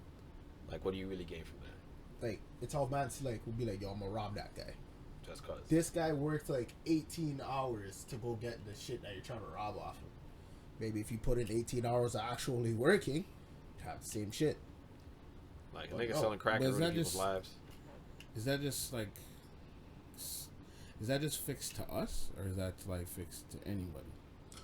More so us, because we're in poverty-ridden areas. But I feel like we look at it as more so us because we see. It's easier for us to see ourselves. Yeah. It's easier for us to pinpoint other black people doing injustice and whatever Mm-hmm. to us because we can see it. But it's also at the same time like at the same time if a white person does it, you could pinpoint that like quick. Mm-hmm. It's like, but we don't look at it as like, but we won't look at it the same way. We'll automatically say, oh, it's fucking racist. Yeah. That's why he's doing that shit. Yeah. to me. But when it's our own people, oh, you're just jealous because I got this. And that's what I'm saying. Because there's no reason that you'd be jealous of somebody having something unless you can't get it. And most of the reason why you can't get it is because you're broke. Poverty. It's just systemic, man. It's just like you're placed in an area where nobody can get anything really nice, right? Yeah. So let's say I lived in the hood. I lived in Jamestown, for example. Most of the niggas are out here playing ball because honestly, all you gotta do is pay for basketball, hope there's nets, voila. Somebody's out there with Yu-Gi-Oh cards now. I got Blue Eyes White Dragon. Someone's slapping that Blue Eyes White Dragon down and taking that. You don't deserve that. Why are you trying to flex on man? Give me that. I'm taking that. It's mine now. I don't even play Yu-Gi-Oh like that. But you know what? So, but also, like, I get what you're saying. How it's like how you feel about a black guy doing it. Yeah. I'm gonna tell you why I believe it was a white person who did it to you. I think it was a white person. I think it was a well-off white person, and the reason why is not just it's not a matter of because you're black. It's not a matter of like, you know, you got this. 'Cause I can't have this, so I'm gonna take that. I think it's a matter of I'm gonna just do it because I can. Because how many times do you see like certain people just they're well off, they have things, but they just like, because I know nothing's gonna happen to me, I'm just gonna do it. And if you know you roll up, oh my bad, I didn't know it was your, I didn't know it wasn't mine. I thought it was mine. That is so white that I've hardly come across that. Most of the times when it's like, yo, like they just do it because they can. It's yet again niggas that just take their hard body, like, yo, fam, like the bullets will ricochet off them. They're Luke Cage, like those are the type of bands. I've seen white people just do things just because they can. I see them do bumps and Like shit, look at most like when you see dumb shit happen. When you see complete dumb shit, like there's no way in hell I would ever do something like that. Who's usually doing it? White people. Like, oh, I've seen man just jump off of moving cars just because. I'm gonna steal somebody's bike and see if I can do it. They can pay for the repercussions. Yep. This is what I'm trying to say. This is the reason why I'm it's telling poverty. you this. This is the reason why I'm saying this. There are no immediate repercussions that they can't deal with. They can buy you off. Think about it. This is what I was trying to say. I'm like, yo, It's like, look at it like this. If it was a white man and you rolled up and like, yo, what the fuck? What are you doing to my bike? Oh, he's dead. Your first impression will be to try and like when we want to murder the guy. But if he gets caught, yo, okay, you know what? I'll give you this amount of money just to not to call the cops. Nope. The first thing in their head is, don't call the cops. I'll pay you off. I don't Not care. thinking of the repercussion of getting the ass kicked. A black person, you roll up on them of them Dad. trying to break in their car or something. Their first thing is, please don't kick my ass. Please don't kick my ass. White man, I'll pay you off. Look, you get in a car accident, and you hit a white man hits you. First thing he wants to do is like, if he doesn't have insurance, I'll pay you off. Yeah. I'm telling you, man. Oh god. Poverty hits different. This is why black people can't have nice things. White people in poverty end up being some sex stories like Eminem. I don't know. But black people, Like bipedal fucking raccoons. fam. Okay, let me give you a premium example of why black people are crabs in a bucket. You look at a dude like 50 Cent, right? Mm-hmm. 50 Cent blew up and he left. Dudes in New York were like, yo, dog, 50's a bitch, yo. How you leave the hood? Nigga, half of these niggas are dead. This is a huge sample size, bro. Why am I gonna stay here? I've already been shot 9 times. You expect me to be a millionaire in the same area where I got shot 9 times? That's really what you expect. And that's the whole thing when they say about like, oh, you ain't hood no more because you don't live in the hood. It's like, why would I want to live in the hood? I've gotten $10 million. Why would I want this? What do you think most of the guys that are playing basketball, that grew up in the hood, playing ball, doing this stuff, get drafted to the NBA? First thing they do, mom, dad, you getting out. We out. It's like, I've already moved. I'm living in LA. You moving to LA, and I'm gonna put you up in a nice house. Why am I gonna let you still live in the hood? Yo, fam. We can. It's like, you want to see the hood? We can go visit. Yeah, but I ain't living there. I ain't visiting this shit. Yo, if I were to make like 50 mil today, bro, I'm gonna be real. Y'all gonna have to meet me at like BC or something, man. A really nice area, bro. I'm out. I'm out. I got paid to eradicate the hood. I don't know about y'all. Bro, I'm out, bro. I might do self gentrification purposes, Jesus Christ. like completely wipe out the hood and then reestablish the people in the hood Yeah. who deserve to be there. Like, yo, you want to go to school and shit? Yeah, You like- want to do right in life? Go back to school. Like a But forced black people education on can't things. have nice things because black people don't want to actually work towards nice things, because when you work for the nice thing you have, it actually has meaning. When you steal it, you don't care about the consequence. That's why a lot of people will steal this shit. To be like, yo, fam, whatever happens to it, I don't give a fuck. I think it's just a lot of people are afraid to ask for help. I'm not gonna lie, I like to get shit done myself. I don't want help. Like, I don't want someone to come to me like, oh, you struggling and shit. Like, nigga, I got it. Like, just they'll rather do what they have to, even if it's the most extreme thing, versus ask for help. Black people need therapy. Literally, Yeah. it's I'm just, a it stems flag from mental for that. issues. That's Black it. people That's need what fucking really therapy. brings it. I go to Black therapy. Yeah, Black Yeah. people need fucking therapy.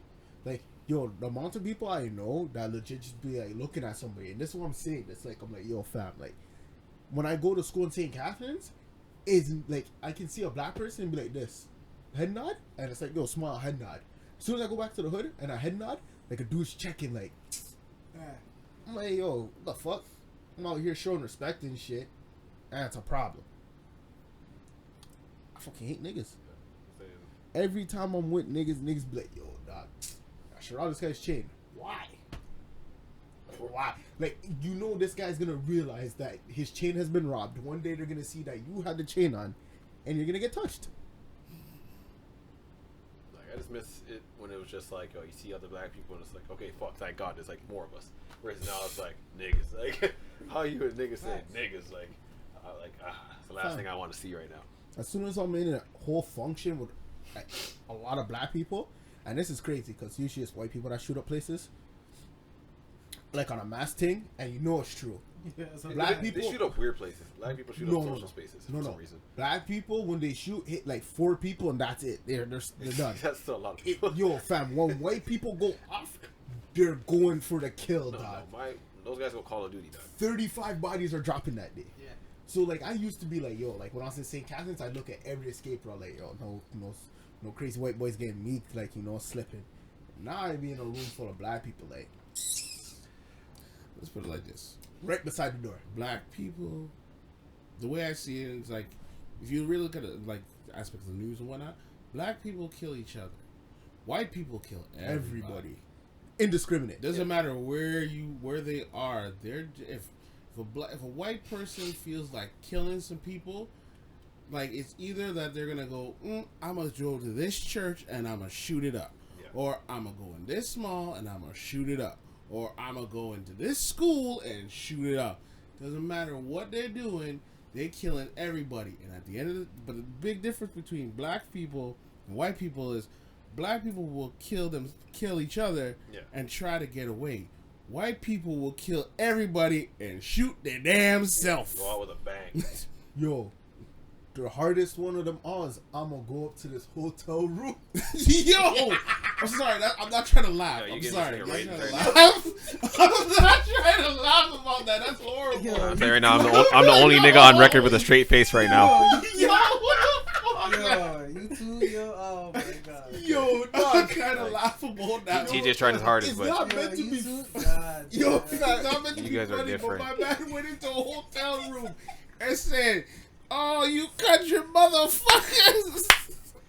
bro. Yo, you My could only have back banjo quote. music and play in the background. that nigga was camping. Sorry, like, I had to put it that way. Bro, people didn't know where the shots are coming from. The amount of guns they found in his hotel room, like the This man guy planned was on ready. killing. Yo. The man wanted to kill some people. Like he was loaded up. Like this guy was.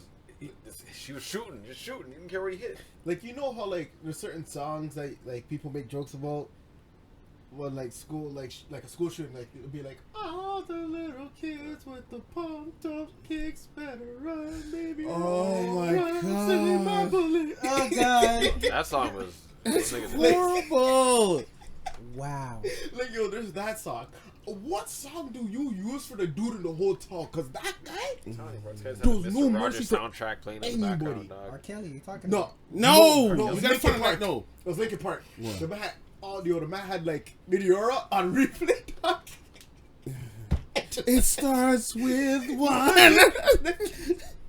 Wow. Yo, What a turn. like, yo, that guy was Wow. listening to numb, letting shots go off. If he didn't bro. have a tear going down his face or like a fucked up grin with it, I don't know, man. Yo, fam, Click, like, click, what boom. emotion do you feel after you body person number 10? At that point, there's just numbers, dog. It's just what body's falling. Like I The feel like nigga we're was fucked. like, yo, fam, I'm trying to go for the most bodies in one night, bro. Like an Ariana Hotel. Grande concert. Hotel. Fam, that has me scared, bro. Like that is probably the most random fucking like targeting I've ever Yo, like heard of. Next, like churches, does that make sense? That a doesn't club, gay club. even- gay club. That That was one was wild. that it wasn't completely far fetched. That one, okay, you know what? Yeah. The world is so crazy that I believe it, but actually upon hearing it, I was like, yeah, that's still fucking It's just wild. like how they try to pin homophobia on like the black community, or sorry, the black cis straight community. I don't claim that title, by the way. I'm just a black guy with a name. Fuck that shit. I don't. Yeah. I don't like what Yeah, others. like, they're like tell. see, Black y'all cis. don't like being labeled, but y'all will label us. I didn't ask for that. I got a name. Call me that. Boom. That's it. You know what I'm saying? Yo, You got a fam. name. I'll call you that. Heterosexual people are gonna be living under bridges soon, bro. The way that we're hated on, Yeah. just for being straight. But like, long story short, to look at the black men, like, I was like, oh, you know, these hate gay people, but then you got this white guy goes, was it a white guy? Pretty sure it's white guy. Yeah, so yeah, white guy goes to the usually a club. white guy. Yeah, so yeah, white guy goes to the club, shoot a whole bunch of gay people, and then you're still gonna be like targeted like straight guys, like oh, like straight black guys, like we did something like that. Like nah. I'm gonna be real, yo. I think the only time that wasn't a white person in this situation was Virginia Tech. It was an Asian guy, and I'll never forget because the man took "Get Rich or Die Trying" esque photos before he did that shit. Oh, like dual gun pose and shit. Like Yeah, that. nah. Okay, that was fun. Yo, I saw that CNN doc, yo. I'm so sorry. Pardon me for laughing, but nigga, like the man full out went "Get Rich or Die Trying" gun to this like screen, like Any selfies? yeah, yo, not selfies, professional thing, bro. Okay then. Like just off the photos, you knew he was gonna do that shit. Why did we end up talking about school shootings? Yes. Well off.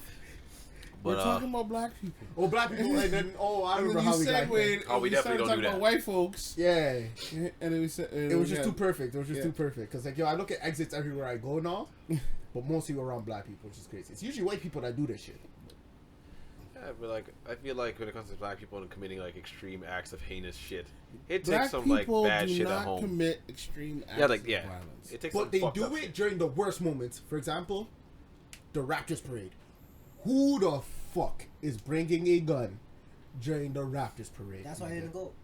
Yeah, but there was a funny story I heard. It could have been fake. I'm not too sure. Like I'm not gonna. It's not credible. But like Nigga, a saying, lady like, got shot. But wait, they're saying that a white man was carrying, never caught, apparently fired, and the casings they had, like on the scene, did not match the weapon that they caught, like whoever the fuck they arrested with. Like it didn't match. Okay, You know what I'm trying to say? even in said Doesn't matter circumstance. why you carrying. But But Thank like, you still have the gun you. there. That's what I'm saying. Like man, like ready to like blast my enemy. So like imagine you just didn't carry your shit and you got arrested. Boom, you didn't have a weapon on you. These niggas are trying to file And a false Netflix case. just released When They See Us. For at least the next 3 to 4 weeks of our lives, they're going to be very, very lenient in court. After people forget about Central Park 5 again, they'll go back to their bullshit. And Donald Trump still refuses to apologize to Central Park Five. Sure, no, that nigga gonna burn in hell, bro. That nigga said death. That's crazy. But we're gonna segue on. Oh boy, what we were just talking about kind of leads into the next topic is why is the black community and black men toxic towards each other? Can I say this one again too? Take it, Take it, bro. All right, this I'm starting to way back. Like, let me say grade 6. You know, Hmm? it was me and my boy Derek. We were the only 2 black guys in our grade. Only 2 black guys in our grade. What school did you go to? St. Rocks. Where do you went there? Oh, yeah. That's like what? Only is 2 it? black guys, and I swear we had like 3 black chicks in our grade, right? And me and this man cannot beef, like whatever.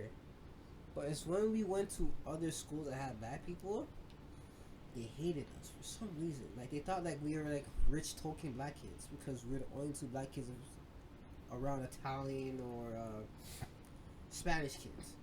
Oh, these 2 black guys must be rich. The only 2 black guys here, and it's all white guys and stuff. Like, nah, like our school's run down. We're the only 2 black guys in our school, so we're not rich. Shut up. My bad. It's in front. Da da da da. I'm just like, nah. Like, why can't you just pick up each other? You know what I'm saying? Like, yo, I'm black, you black. What's good? Fast forward now. Let's go with females. I don't want to say that I always had a bad chick on me. I just had a girl that I liked. But it's like dudes like, yo, you don't deserve her. I'm like, why don't I deserve her? I think I deserve it because I put in more work than you. The fuck you mean you put more work than me? Like, oh, I got better grades, better household, better communication skills. Shut up.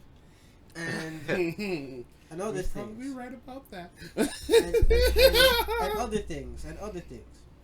You don't deserve that person. This is a fellow black man telling me I don't deserve the girl that I'm with because he feels like he has better credentials than me. What in the nerves? I don't think other races do that. Yeah, they do. Yeah, they do. Yeah. Yeah, Oh, they bro. hate. Oh, They'll my kill you for it. God. They'll Yeah. kill you. Oh my God, they do that shit. But Okay. worse has black people? Yeah, Yeah. Not Chinese people. I feel like we Chinese stole people. that mannerism from other people. and Yeah. Italians. Yo, Italians. No. Italians hate when black guys are with their daughters. yo, no, they just hate Italians everybody. hate everybody. They hate I everybody. don't know what They- Italians they you really guys hate mess Portuguese with, people, though. but the ones I mess with, yo, we good. Yeah, like We good. people's family I'm close with, we're good. At least I We hope good. so. I don't know what You're Italians close here with for. them because they don't see you as a suitor.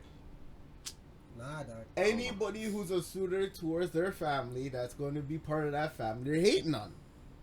Nah, dog. I don't I know was able to show my friend on the what, one still. I don't know what tea you 2 good guys are drinking, but not here, bro. Yo, bro, I drink English breakfast and peppermint, fam. Fuck Oh, off. but honestly, the British hate the white British people, like Europeans. White Europeans, they don't like any type of No. minorities. No. They fucking hate it all. Yo, remember, Europeans hate each other, eh? Yeah. Oh yeah. Yeah. And then when it comes to Asians fucking hate each other on a different It's level, like bro. I don't understand their beefs. Like that's not like something I researched into.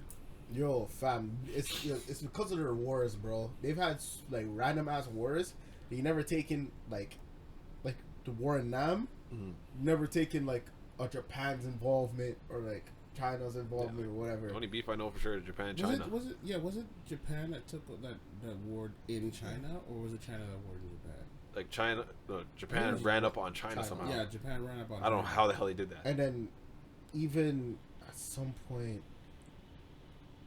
how does it go? I think it's either the Japanese soldiers that are throwing like the Chinese babies in the air and then shooting, Oh, they. or the other way around.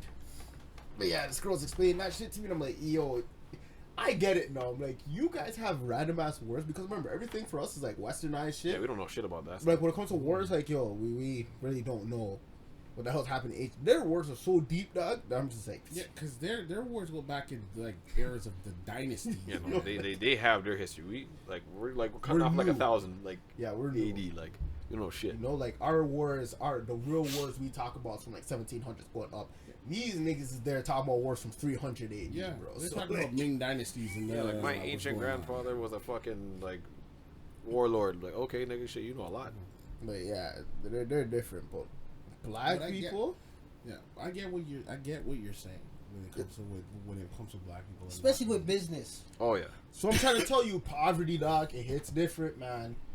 That whole idea of yo, this guy has something and I don't, like that greedy, evil mindset, bro. Yo, it's intrinsic in most black people. even like a territorial thing. Like It's intrinsic in most black people. you take a humble approach, you know, you take a professional approach, you try to do your thing. Niggas gonna hate. It don't matter. No, they'll see you as soft. And hate. No, That's hate. no. That's how they end up hating on you. They'll be like, yo, this nigga soft, yo. This nigga can't get shit done. Da. This guy has to act like a white person or this. Yeah. Prime Wow. example today.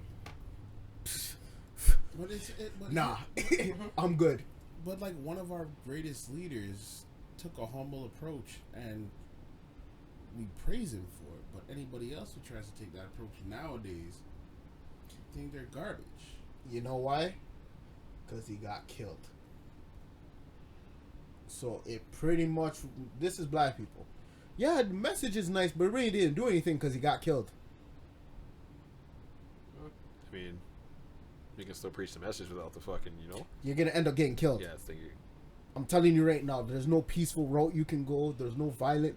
Actually, the only way you can do it is through violence, and this is proven in history. The only way to fight oppression is to oppress the oppressors. Simple. There will never be a peaceful way of resolving these issues because it's intrinsic in their mindset that we're below them.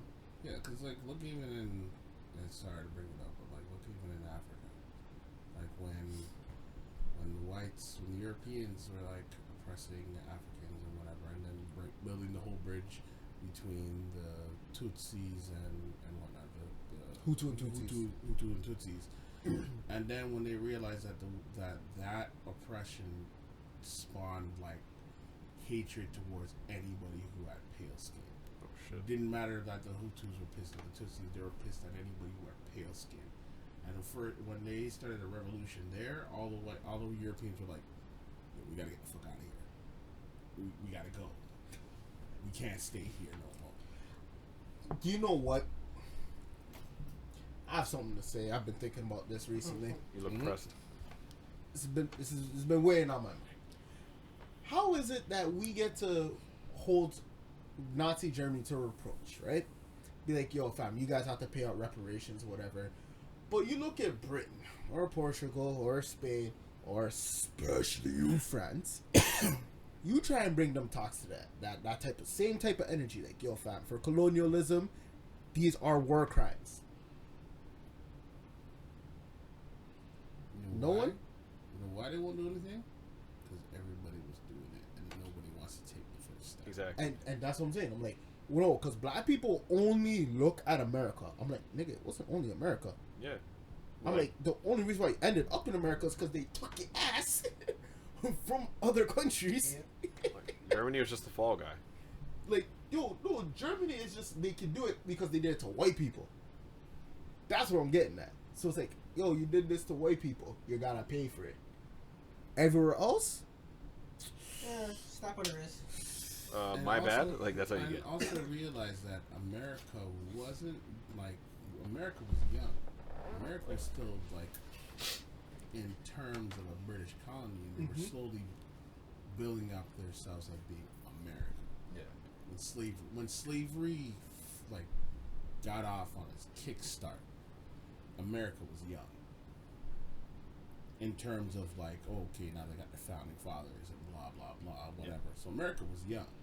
So America was like, yo, we're gonna do whatever the fuck we want. We got the British out of here. We're gonna do our thing. Yeah. And slavery stopped in Britain. Right? During that time, slavery stopped in Britain. They weren't going in and taking slaves over there anymore, whatever. They stopped the whole slave trade in Britain. They were still doing some evil shit in Britain, Oh, definitely. but they stopped slavery per se in Britain. The only one that was still doing it was America. And they stopped slavery in the French colonies and whatever, because like a lot of the blacks that were in slavery and enslaved in their colonies revolted in their colonies. They started killing off the French, Spanish, British. They started killing them off. Yeah. And they realized that if that information got back to the black slaves that were in their own backyards Yeah. and knew about that, they're like, nah, we can't have this happen. So they stopped slavery. America was like, nah, we need our slaves because we need to pick that cotton and we need this, and that's what's building us up. And that's the reason why America. That's the reason why America's known predominantly for slavery, because America was built off slaves. All that free work saved them fucking millions upon billions of dollars. Yeah, yo, that's why America became such a global power, because free labor for how many years? Centuries they had free labor. And when they had to abolish slavery, because they didn't just abolish slavery because they were like, oh, we gotta let black people have whatever. No, they abolished slavery because, we're one of the world powers and we're trading with all these other nations, and all the other nations are now like looking at us like, yo, we ended this a long time ago. This is not a good look. Yeah, you niggas are barbaric. And the funny thing of where I'm going back to, You're not even American. what I'm saying is, how are you going to look at America and be like, yo, what you're doing is wrong? When France, you still tax Haiti millions of dollars to this day for their independence. It's ridiculous. So when it comes to doing it to black people, it doesn't matter. It's a slap on the wrist, right? It's just there is no slap on the wrist. They're rewarded. Fam, the moment where someone felt bad, especially black people, when black people felt bad about the Notre Dame burning, I looked at each one of them, commented on that. I'm like, you're a dumb motherfucker. You think they give a fuck about you? No. I don't give a fuck about no gosh damn.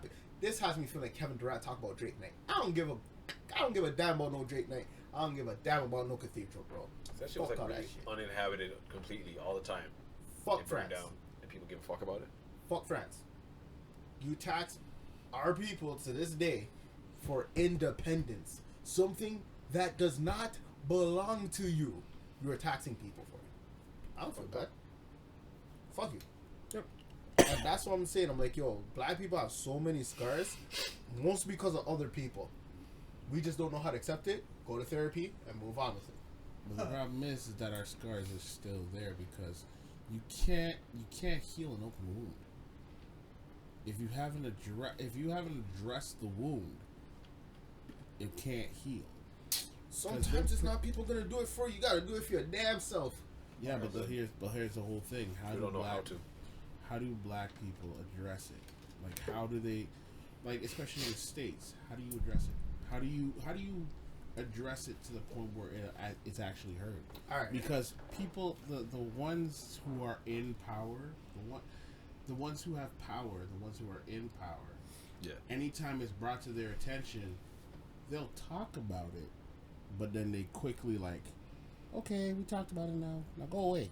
All right, Go away. It's like, how do you move forward and you never move forward? You don't know how forward feels like. it's an We easy gave you answer. Black History Month. Now leave us alone. It's an easy answer. How do most people in times of becoming a powerhouse do it? Homogenous states. Go back to your damn places, people. Garvey tried to tell us. We ain't listen. Well, sure, the white man tells us that. Still haven't progressed. No, white people didn't tell us go back to your damn country. They said go back to your damn country if you ain't going to do our free labor for us. Yeah. That's white people. But we gotta build our own. Because you can build in America and end up being a millionaire, but you look back at your origin and the place is a piece of shit. What do you take pride in? A country that rejects you even though you're rich? Gotta go back and build your own people up, bro. The thing is, black people don't want to do that. Yeah. And that's So the what else? Yeah. and because they'll be like black people are one of the only people that disavow their But the one time that we did it, because we've done it before, we did it once. Black Wall Street. Oh, yeah. We did it one time, and what happened? White people, the best way of getting respect from white people is your dollar. Your dollar goes a long way for respect. Oh, yeah. When you don't put your money back into their banks, because look, I spoke about this a long time ago, and I feel like this is the best way of like really hurting the white man, and I'm being dead serious. The best way of hurting the white man is to take your money away from them. If black people were to open, if there was a banking system that was open, and that money was only it was only for black people, or basic, not even just for black people. If you said it was just for blacks and Latinos, and you said this banking system is only for blacks and Latinos, you could take your money, put it into this bank. Your money is not reinvested back into the community. It is your money. Your money is here. We're holding your money for you. You take your money when you want it. Yeah. Because the reason why the banking system works is that when you put when your check is deposited into the bank, it's reinvested out there. Your like all your money right now is digital dollars unless you have it in your hand. It is not actual money. Yeah. It's digital currency. Because now we have the whole tap and online banking, whatever. It's digital currency. So what you think you have in your account, when you see like $200 or $2,000 in your account, that's not real money. Yeah. It's digital currency that you can take. The bank is already in your account, taking out your money, but just leaving it a trace of that money that was supposed to be there. But they're reinvesting your money into them. Now, if you are able to take your actual physical money, put it into another bank that is outside of their system, and that none of the powers have control over, see how fast that shit would crumble, and they'd get pissed. That's what I was trying to say. Go back to Africa now. Even bills are Can't like even go buried. back, man. Like, What? the thing about black people, it's a three-way war. Africans, Caribbeans, African Americans, or African Canadians. Caribbeans, I don't know. Africans, they have a beef with Caribbean people. I don't know why. Africans have let's put it like this: Africans have a beef with black people. It's not beef with Caribbeans. They have a beef with black people. Yeah, it depends. Africans do not consider black people black, and they don't consider themselves black people. They say when you say, "Oh yeah, you're a black guy," no, I'm Ugandan. Smart. I'm this. I'm African. I'm not black. You are black. You are these black people that they talk about. I am not one of you. Because the black representation stems from here, which looks completely terrible. It looks like, okay, so imagine this. Yeah. This is how black people are portrayed in a nutshell. Immigrants come to the country, commit crime. African people are like, yo, dog, we're eating sticks and stones trying to get over here. Then when we get over here, we're compared to this unfairly. We haven't done this shit. Not realizing that you have Nigerian scammers. Facts. Yeah. Oh my You god. got Ghanaians with yellow eyes that be doing the same crimes. I swear to God, my own people be on the same bullshit. Mm-hmm. So like, the war, everything's orchestrated by the white man, and unless we are able to just be like, you know what, band up, Yeah. like fuck it, which will never happen because we're too prideful. We can't win. So Africans will look at Caribbeans and be like, yo, all you guys do is smoke weed and commit crimes. Caribbean people be looking at Africans like, yo, shut up and go run with your freaking bare feet and go spear chuck. A half Jamaican girl actually tried to run that across me, and I was like, shut up, you white devil. You don't do that shit though. No.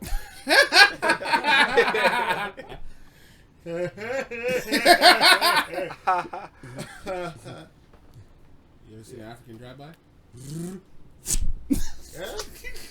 I don't got none, though. I'm good. That's all right.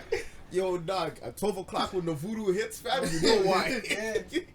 But you know, but that's even the funny part. When you just talk about voodoo, what is one of the most prevalent things in like the West Indian culture? Voodoo. We all got different names for it, but like it's all within all cultures.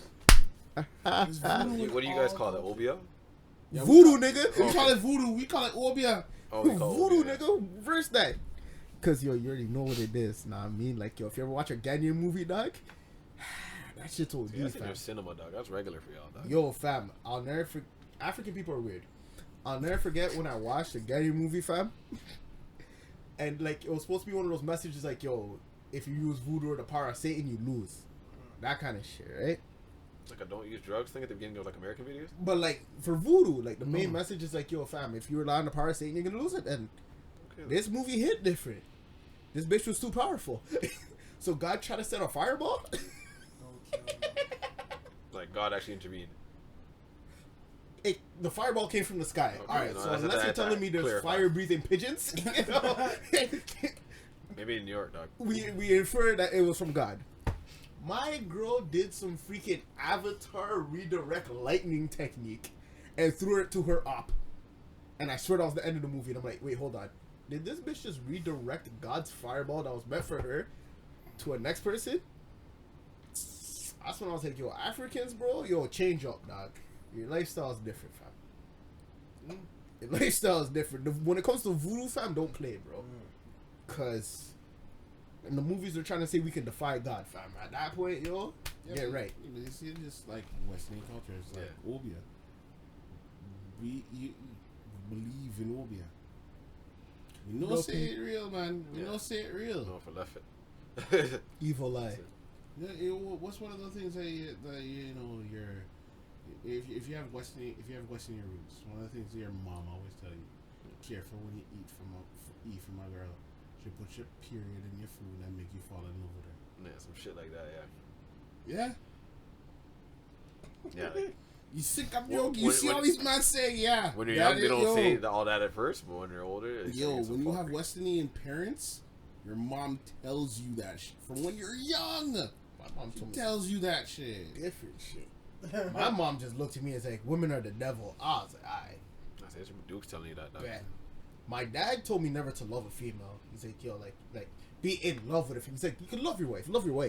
Never be in love with her because she's probably gonna cheat you or cheat on you or both. And then you know what the word we have the breakdown from African, West Indian, and black, like Western black, and then you have the breakdowns of it within the subcultures of our culture.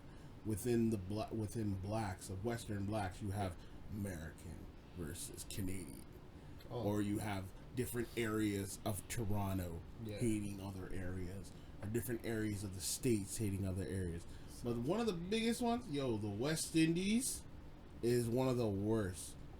Every island hates every island. Some sort of beef. And I swear everybody hates Jamaica, dog. Yeah. Yo, Yeah, but Jamaica's like- but you know what the funny part is? Like my friend was like, yo, why is it Jamaicans hate this one and that one and whatever? I'm like, no, it's the other way around. Everyone hates Jamaica. Jamaica just doesn't give a fuck. Yeah. Jamaicans don't care.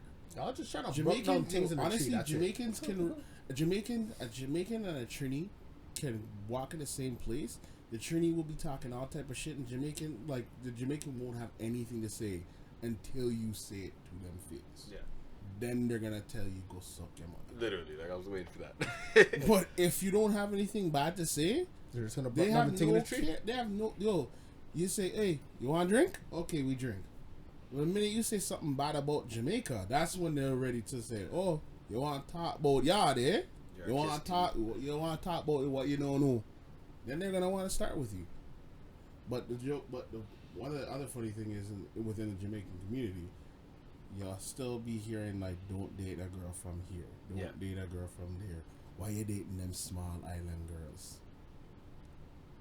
But all Jamaican, but anybody in the West Indies knows that you say, oh, I met this girl from Guyana, or I'm dating this girl from Barbados, or say Vincent. It's like, you done fucked up. Like, what are you doing? You done fucked up. Your family's giving No, you like why a I meme said face. that. Oh God. You bring in a dinner, it's just like everybody's gonna be silent. Like, Yeah, that's and it's that weird. And that's the weirdest thing about about black culture.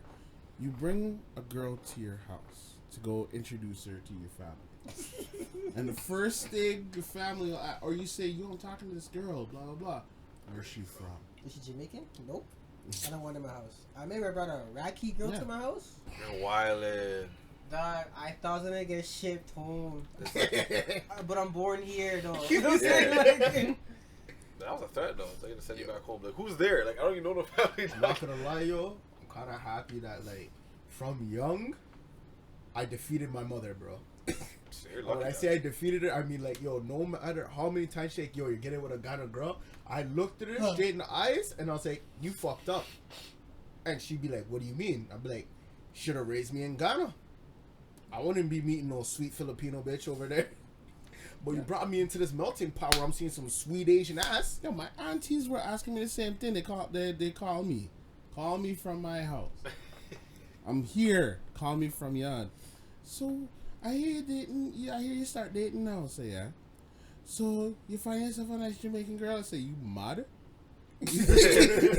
You mad? It's like why you mean like that? Why you don't wanna? You know what? I'll find you a nice girl from yard for you to meet. I say it's from yard. You must be cracked. Look, if she's Jamaican, but she was born here, okay. Nah. But I'd prefer if she was second generation. She's first generation. If she's flying I here, don't she know. wants landing, dog.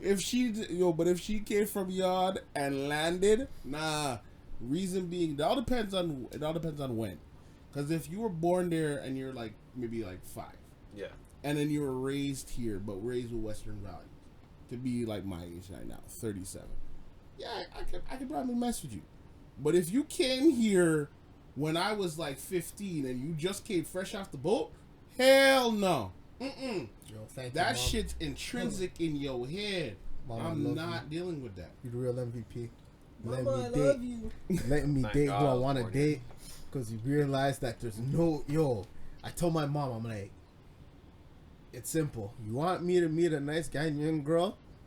You can try. You can honestly try. It's gonna get shot down. So just accept that your son's going to be with, most likely an Asian thing. This is how the world works. My mom was hell bent But on me marrying my Filipino. mom is She's not hell going bent to on accept a marrying a white Filipino? girl. Yeah, hell yeah. She was like, okay, you're gonna get a nice Filipino wife. Yeah, like, Mom, like I had Yeah. all those Filipino friends when I was like 12. Like those niggas is gone. now. Like, Nah, like, yo, my mom knows. Because, like, I even tell them, like, yo, I'm trying to teach in Japan. I'm probably going to get some Japanese pussy, get her pregnant, and I'm going to have to stay there still. If I get to go back, I'm not paying child support, you though. just want to take shuffling in your house with a kimono on. Like, oh, Yeah, you see the funny part is My girl will never bow to you niggas. no, I'm saying you, dog. You set yourself up. You I'll say give a yourself that. fuck, nah. Yo, but you know but you hear the weirdest part about this whole conversation is that you don't hear any of us saying about our, our parents or anything trying to get us to date a white girl. Oh, like no, No, forced no. integration. Yeah, no, because look, Parents know better. in the Asian community, it's either you marry an Asian or you marry a white man. Yeah. The money though.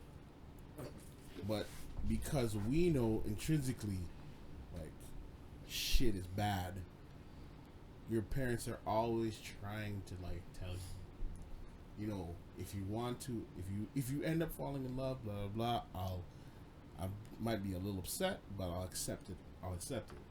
But just know what you're getting yourself into. As long as it's not a white girl.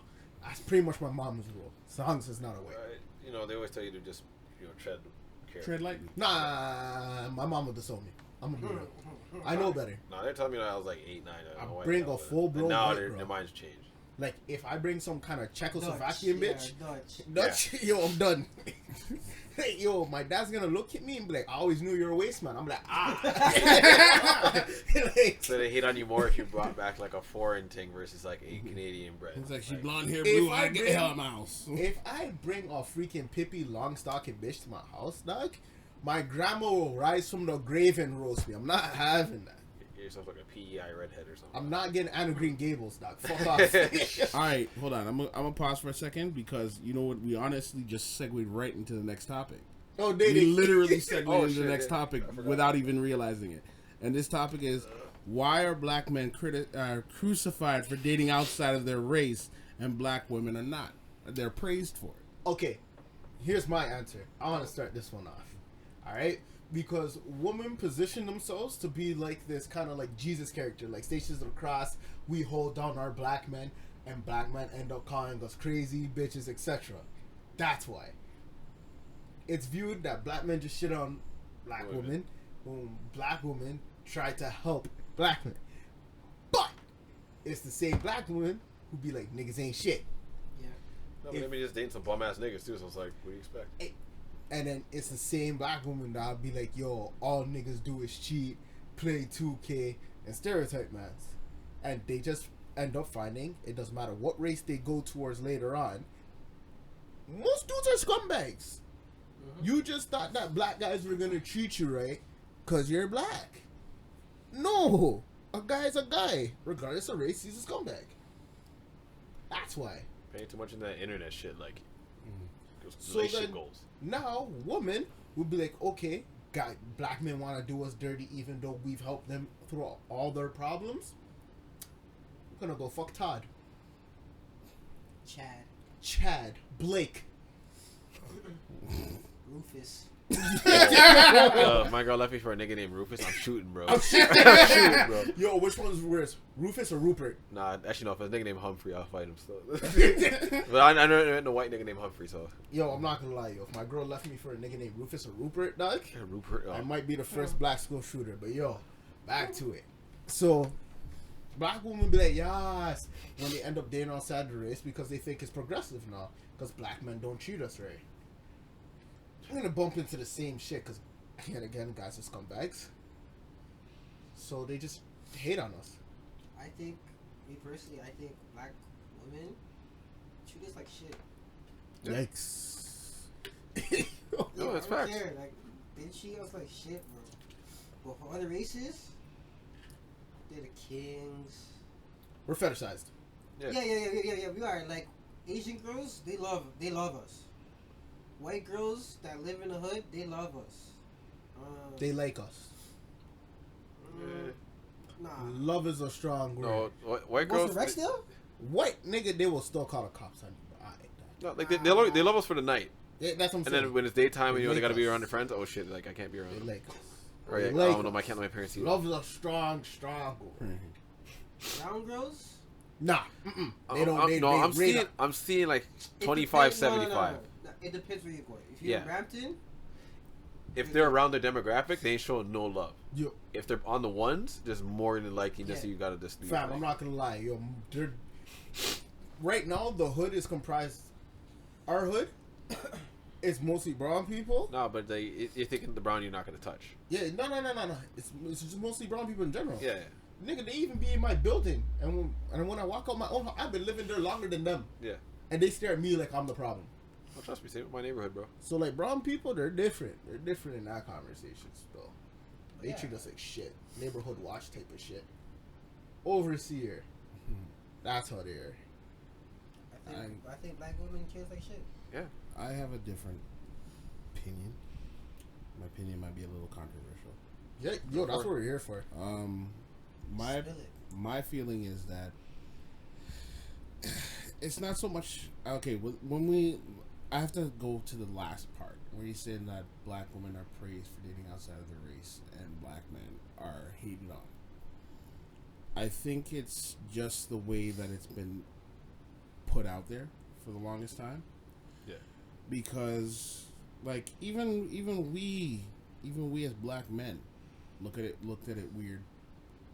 We don't really look at it weird so much now because it's like we're in a melting pot. There's people all over the place. Like you really can't really say that black have to stay with black and white have to stay with white or Asian have to stay with whatever. But when it first started happening, it was because, if a black man had sex with a white woman, it was like, oh my God, what the hell are you doing? It was so like punishable by death. Yeah, it was so looked down upon. Yeah. That having sex with a white girl was like, playing Russian roulette. You're ostracized almost. Right? And now dating a white girl was like, what the hell? Like, it's like, you're taking a chance with your life by doing that. Yeah. Now that it's become so normalized, because black women were just looked at horribly in general, all across the board. They were looked at horribly all across the board. Yeah. So all they had was black men that looked at them with decency and praise. And because, when black men started to date white women, they weren't getting the ability of procreating or repopulating or even just getting married was going down, right? Because black men were now, it was normalized for black men to start dating outside of their race. Especially Latinos now. That shit is weird, bro. Right. So I feel those niggas pain. The reason why I feel like black women are praised for it now is because now, sad to say, it's not so. I feel like it's not so much that white men are like, okay, yeah, you know what, I'll date a black girl. It's like that whole at first I believe it was that whole exotic, like it's something new. I haven't done this before. Da da da. Because you have these white guys mostly around white women all their life. They weren't really around anything else. Yeah. And then they started going to college and whatever and started seeing or moving out of their hometowns and started seeing people of all different types of races. And it's like, I've never dated never had sex with a black girl before. So I'm gonna try something new. And it's like, now that they're so prevalent out there and just like being in different places and being outside of the comfort zone, they're willing to date anybody and anything, not just white or Asian, giving black girls a try. And so, at first, black girls were getting praised by doing it. Yeah. But then they started feeling the same hate that we were feeling. Because it's like, because we started looking at it as like, you see this fine black woman. Yeah. Sweet, like sexy as hell. And then you see this like regular, hey, how you doing kind of white guy. You're like, what the fuck? Some Ned Flanders ass nigga. How did... It's the same look. It's the same thing that we were looking at. It's like, how did he get her? Why won't she talk to me? It's the same thing that black women was saying to black men. It's like, you got all these sisters here. Why won't you give us a try? Oh, we do, but you go... But like I said, it's the same flip that was happening on both ends. Yeah. It's the same hate that black men were getting. It's the same hate that black women are getting. It's not. There's not just praise. There's hate on both sides. Oh yeah. Because we were saying that, I'm trying to talk to all these black women. I'm trying to give black women a chance for the longest time, and y'all giving me shit. Now this girl goes and gives me some love, and now y'all want to give me even more shit. Like, oh, so you can't handle a nice black woman, so now you go over here. It's like, it's like, what the fuck? You're all the same. But then you have the same black girls that saying all these black guys, because they got one or two black guys that did them dirt, and and the problem is, I feel, is that you keep, like, if you have a problem with anybody, it's not even just a specific race, it's anybody. If you keep having problems with people, it's because you're causing the problems. You're bringing people ain't shit from the beginning, and you're letting ain't shit people into your life. So then you want to turn around. If you keep letting ain't shit niggas into your life, Yeah. and you turn around and say, yo, all niggas ain't shit, it's because you keep letting ain't shit niggas around. I'm gonna explain that quick. Wanna know why a lot of you black women keep ending up in that scenario with ain't shit niggas? Because you got ain't shit pussy. No. Wow. Good Lord Jesus Christ, no. I will not say that because I ain't fuck 'em. So you know the jury still. So the jury's still. Yo, the jury's still out on that one. The reason is, black women love doing this. They have a savior complex. I can change him dumb shit. You can't change hood niggas. He's gonna rock his Jordan slides. He's gonna play his 2K. And he's gonna cheat on you. With your homegirl. Don't matter. They keep being like, oh no, you know what? Like I think I'm helping him out. He's changing nowadays. He's seeming different. How many times I used to see that shit in high school? I'd be looking at these girls like, nigga just backed your friend behind Giant Tiger. What are you talking about? Like, and I think that's the same thing with the whole thing with like, you know, when we were talking about alphas and betas, right? Yeah. Alpha males and beta males. And I even said, I point blank admitted, it's like, yo, at certain time, I've been a beta male. Yeah. I've been a beta male. Yeah. And the problem with a beta male, when you have this issue of saying like, yo, these girls, I don't understand why these girls are always treating me like this or whatever. Fuck this. I'm not dating these black girls because they keep doing this shit to me. Because you keep trying to be Captain Save-A-Ho. You know she keeps telling you she's a hoe. Don't save her. She keeps telling you that she's saved. Don't save her. She keeps telling you that she ain't shit. She ain't good for you. Whatever. You keep trying to like, I can make her better. If I show her this, she'll be better. Da da da da da. Why do men stick around though in the long run? Simple. The longer you wait for the pussy, dog, the more twang it has. That's what you think, and then God, if you're lucky enough to actually get it after, or if you don't, it's just like you're disappointed. waste your time. Yeah. And doesn't have the same twang. And that's when you shift into like the position of that ain't shit nigga almost, Mm-hmm. because you have to adapt certain personality traits to not be a beta. And then here's a joke. I feel like the bad part is a lot of beta males become horrible alphas because they keep getting treated like shit over and over again. So one day they just say, yo, if ain't shit niggas keep getting good shit, well, fuck being a nice guy. I'm gonna just be an asshole. Here's the thing, though. This is where people get the words all from beta twisted. Oh, nice guy debate too. Yo, not all nice guys are betas. I know. A lot of nice guys are actually alphas. Yeah. Disguised as betas. Yo, because the moment, and this is, I will put. I've done that. I've done it myself. I've Okay. done it myself. I've had that moment where, like, you know what? I've tried to be the nice. Not try. I am, at times, a nice guy. It's when people start pissing me off repeatedly that it's like, okay, the cracks are happening. The cracks are happening. And at one point, you're just like, all right, you know what, yo, you're moving like a dumb bitch. And it's like, oh my gosh, you're switching up. No, I'm not switching up. This is how I am. I was just trying to be nice to you, bitch. Because you have not done me dirty.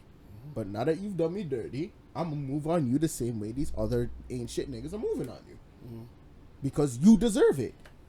You deserve ain't shit niggas because you try to treat niggas like they ain't shit. Facts. Cause see, I've said I'm a nice guy with asshole tendencies. I'm a scumbag. Yeah. If you But a nice guy. It's like if you show me the same type of respect that I show you, Yeah. I'll be the nicest person you ever met. Real shit. That's what it I'll comes show down to. you the utmost in respect at all times. I might say some asshole-ish things, Yeah. but it's just part of my personality. But I still show you respect. The minute you show me disrespect, You're dying. and I mean not even like joking disrespect, because like as black men we disrespect each other all the time, but we do it in love. It's all in jokes. When I roast niggas, I'm serious. No, but I mean, you know what I mean, motherfucker. I know. But when we roast each other, we do it in like jokes and whatever. Yeah, we mean what we're saying, but we're doing it in jokes. Yeah. But when you go cross that line, Yeah. because every man knows there's a line you don't cross with men, and there's a line you don't cross when it comes to females. Yeah. The minute that a female steps over that line, oh, you dead. you getting blasted. Women like to step on the mother boundary. Yeah, don't. Yeah. Yeah, don't talk about my mom. Yeah, like try to, Oh. especially overtake the relationship with your mom. Oh, I yeah, almost your mom. killed a girl because she said Okay, something that's wrong. wild. Doc, don't admit that on. No, I mean not literally. Choke slam. Not literally.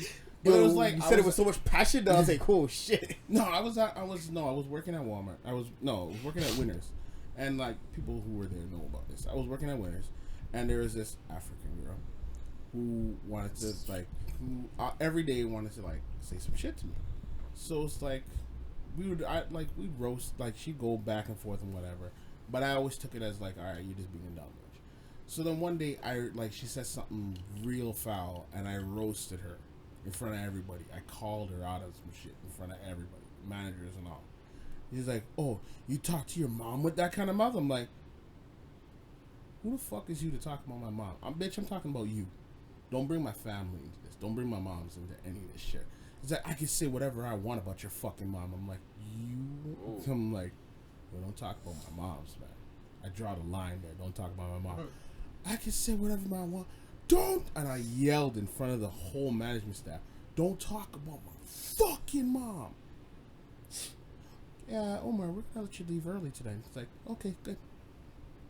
Better let me leave, because if I stay outside, Be waiting for that bitch in the fucking shopping cart. Hard can't lie, but yeah, dog. yo, man, but there's a line. Yeah, It's definitely. like, when mom's is good to you, don't talk about my mom. You can talk about my dad all you want, and that's the weird thing about black people. Black men, you can say stuff about daddy and be like, Fuck that nigga. Fuck him.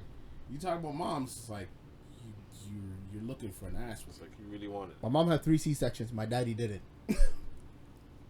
Yeah. Yo. Oh, warrior, Also, my dad treats me like I'm an ain't shit nigga. My mom tries to help me progress in life. So yo, if a girl wants to say something about my dad, I'm still my pimp slapper, because without my daddy's sack, I wouldn't be here. Yeah. But don't talk about my mom. No, That's death. Yeah, and that's the thing. It's like Like black girls love doing it the most. Yeah. Like black women be like, because they know that is our heart. someone be like, yo, suck your mom. Alright, dog. Yo, you could have told me like, yo, go suck a dick or something. I'd be less inclined to fight you than you telling me to go suck my mom. Why would you say that? And that's the reason why, if you look in West Indies cultures, what's the biggest thing they say to any time to escalate an argument? Go suck your mother. Because they know. They know They that is know that's the a line nerve. that is gonna. You're either gonna back down like a bitch, Mm-hmm. or you're gonna stand up like a man. If they say go suck your mother and you don't raise up, you're a bitch. You know they what's can just crazy? say anything to you now. If a man tells you suck your mother and he beats your ass, dog, what do you do from there? No, but it's just a fact of being a man. You shoot him. I mean, No, I feel like I have to come for the rematch. You got me this day. You why you be think- mad. What's Respectful, the Ichigo, huh? 6 months later, pussy. Gonna come Yo, out with but the Bankai, dog. you know what a rematch is? Well, rematches in Western culture. It's either come with a gun or come with a cut that's to chop you up. If you win, you die tomorrow. Yo. But yo, I do want to say something about what TJ was talking about. Oh, black women treated like shit. Yeah. Yeah. Cause yo, I'm not gonna lie. Most of my elementary school experience, I wasn't talking to the black girls. I was talking to the Asian girls. I was talking to white girls. I was talking. So, yo, I love the meow meow. I love the meow meow. Yeah, A day without meow meow ain't right. I feel you. Nah, I mean, I was just a horny ass kid seeing Asian girls like, yo, this is real life hentai. So like, voila. You're different. White girls, Hispanic girls. I wasn't talking to black girls. But I feel like black girls love to hate us. And then hold on, They like the when I friction, did, so. it was a light skinned shorty. So now the darker girls were like, yo, fuck this nigga, he ain't with us.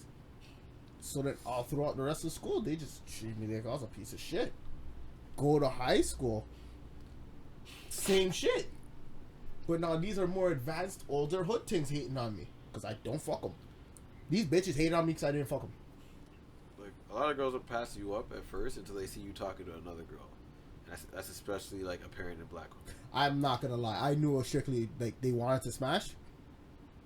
Yo, one girl tried to call me out because I was wearing tight jeans with a rock and roll like skull and headbone shirt. And like, yo, you know, she's like, yo, why you dressed like that? And it's like, wait, expect me to be baggy pants, triple XL hoodie, dicking you down by giant tag? No, bitch. Trying to get me some Asian pussy. Yeah, I'll be real. I was like, I went to a high school that was like a uniform public school, right? And during my, I think it was my grade 11 or 12 year, because I was one of the ones that went through all OAC. We had OAC all in high school. So it was in my grade 11 or 12th year, I started really like rocking like LL Cool J. So I'd rock to school with one pant leg rolled up, and instead of wearing the t-shirt, I would wear the vest that we had. It was like a no sleeve vest, showing off muscles. Hat with a white hat turned sideways, and I was just rocking like LL Cool J. And I didn't really fuck with any of the black people. I was just that guy that I ran through all different kind of crews, but I never hung out with a black crew. And the only reason why is because the black crew were always going around just trying to fuck. All the black guys were just going around trying to fuck everybody, and I wasn't rolling like that. So I never hung with the black guys, and the black girls were hating on me because I never ran with the crew. I would be involved in certain black events because like we had like singing and whatnot. Yeah. But after the events were done, peace. Oh yeah. Most women will hate on you. If you ever feel like a girl's hating on you for no reason, it's one of two things. You either did their friend dirty, or you're not fucking them. That's the problem of them. If you're not fucking them, they're hating you. That's what happened to me. And I look at it to this day, as had y'all just been cool about it, not hating on a nigga. Like, I actually heard girls like, yo, why you always talk to these type of girls? I'm like, why are you noticing? Why is that an issue to you? Unless you're trying to get fucked. They always shut up.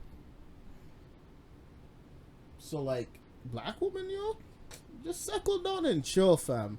Your time is coming. Just let me deal with my Asian girls. Fuck. You'd be lucky if you ever find peace. No, I'm telling you, yo. As soon as I go through the itinerary and what I must go through in life, I will find my beautiful Nubian queen, and I will be well. So right now you just want to fuck Asian, but you like let you fuck Asian. Let me fuck every other bitch, every other race on this planet, and then voila, I will be there. I mean, if it happens before I find you on a queen. Like, yo, and like here's the thing. I just want to interrupt you for a second. So basically, you're saying you know you're gonna settle down with a black girl, probably, but you just want to have fun, right? Yeah. Just not with them. Here's my thing. Yo. So basically, you're saying you know you're gonna be miserable. You can't have fun with a black woman. You can't have fun. So let me have fun right now. No. You can't have fun with a black woman. You cannot have fun. I think you're picking the wrong side. Nope. And let me tell you why. Shit is too serious when you have two black people together. Oh. Yeah. Oh no. Shit is serious when you have two black people together. It's either you're making like quick, concise, smart decisions together, or everything's fucking falling apart. My nigga, here's how it is. If you're in an interracial relationship, you look at mistakes and be like, you know what? That's just Yeah. Two black people together? Nah, we're riding and we're dying and like, yo, like, we're so stubborn and set on our ways because of how we grew up. It's just always clashing. There's no compromise. Oh my god. You got two troubled souls. You know the worst part about what you're saying right now? It's so true. Yeah. That's not fun. If you're true. looking to have fun, you go deal with the white girls who want to go party. I don't know about that. You know what I'm saying? No, I'm not even lying. Hookup culture is actually built for this. Yeah, quick and painless, but yeah. I get what he's saying because the worst part is that it's not even just like looking at being married. It's like really look at a relationship because when you get with a black woman, like it's a ride or die situation. Yeah. When she's like, and especially when it's a ride or die situation, depending on how serious she is about it. Yeah. If she's 100% serious about you and you're not, oh, you're a dead man. Oh yeah. My nigga, if she fixes your resume, dog, it's return over. fire. Yeah. No more fun, dog. Yeah, if she's there, if if you find a woman, if you find a black woman who's taking care of you, like I don't mean like it is like physically taking care of you, but like looking out for your best interest. Not just like, yo, why you always up on my shit, but she's on your shit, taking care of your best interest. Like if she sees that if you do this, shit's gonna go wrong, and she's there trying to help you stop from doing that. That's a woman who loves you, and if you settle down with this woman, she expects some shit. Hard to find. Hard to find. And yet again, what I'm saying in general, it's not even if she loves you. It's just being black and carrying this stigma we have towards us. Both of us understand the struggle. Both of us understand, we gotta rise. So as soon as you get into that relationship, it's now empire and business talk. You want to have fun, just diggle, fuck around. Yo, you gotta look for the other races. Got to. It's just that Don't do Latinas though. You get her pregnant. It's just like there's girls who want to build with niggas who don't want to build, and then niggas want to build with girls who want to build. So it's like the people that are girls complaining. Girls don't want to build. Girls will tell you they want to build. Yeah, they want to build, but it's like they don't want to build. Like nigga, like say a nigga like us, let's say want to find a girl to build. Like we're not gonna find that girl. We'll find a girl who's talking about it, but ain't about it. You know what I'm saying? So she wants to build, but then she like still, at her parents working a shitty part-time job that she hates, but she ain't changing her life for the better. Hey, like that. Let me tell you something right now. Girls that say they want to build, like, okay, I'm gonna put you guys on. I'm gonna put you guys on blast. Yeah. Not names, just ages. Age. My age? Yeah. 25. Yours? 25. Yours? 27. Now, Oh, girls at your ages that say they want to build, ain't Not serious. No, they're lying. They're lying. No. Any girl at your age, and I'm being dead serious. Any girl at your is age facts. level, Yeah. that say they want to build, that means they want a nigga that has shit. Yeah. They want to build off of you. They Facts. want you to have shit Jump offs. that they can build on. Facts. They consider you, if you live at home, if you ain't got a car, if you don't have a job that brings in like good amount of money that can do stuff for them, you ain't shit, man. Doesn't matter. Doesn't matter how nice your personality is. Doesn't matter how great you are in bed. Blah blah blah. Yeah. You're an ain't shit, nigga. Right? At your age now, girls that are trying to talk to you at your age, they ain't shit. Yeah, they're trying to talk to guys that are older than them. Yeah, they're either trying to talk to girls my age or older. Now, women, because they're girls. Yeah. In 27, 25, 30, even up to 32, they're girls. Women 35 plus. 35 plus that are in jobs, that have careers. Yeah. When they say they're looking for a guy that they can build with, they're talking about you have something, I have something, we can build on that. Even if they are here and you're here, but you have potential to do something, they'll invest in they will work with you to build with you, and they're serious about life. You know why? Ovaries are ticking.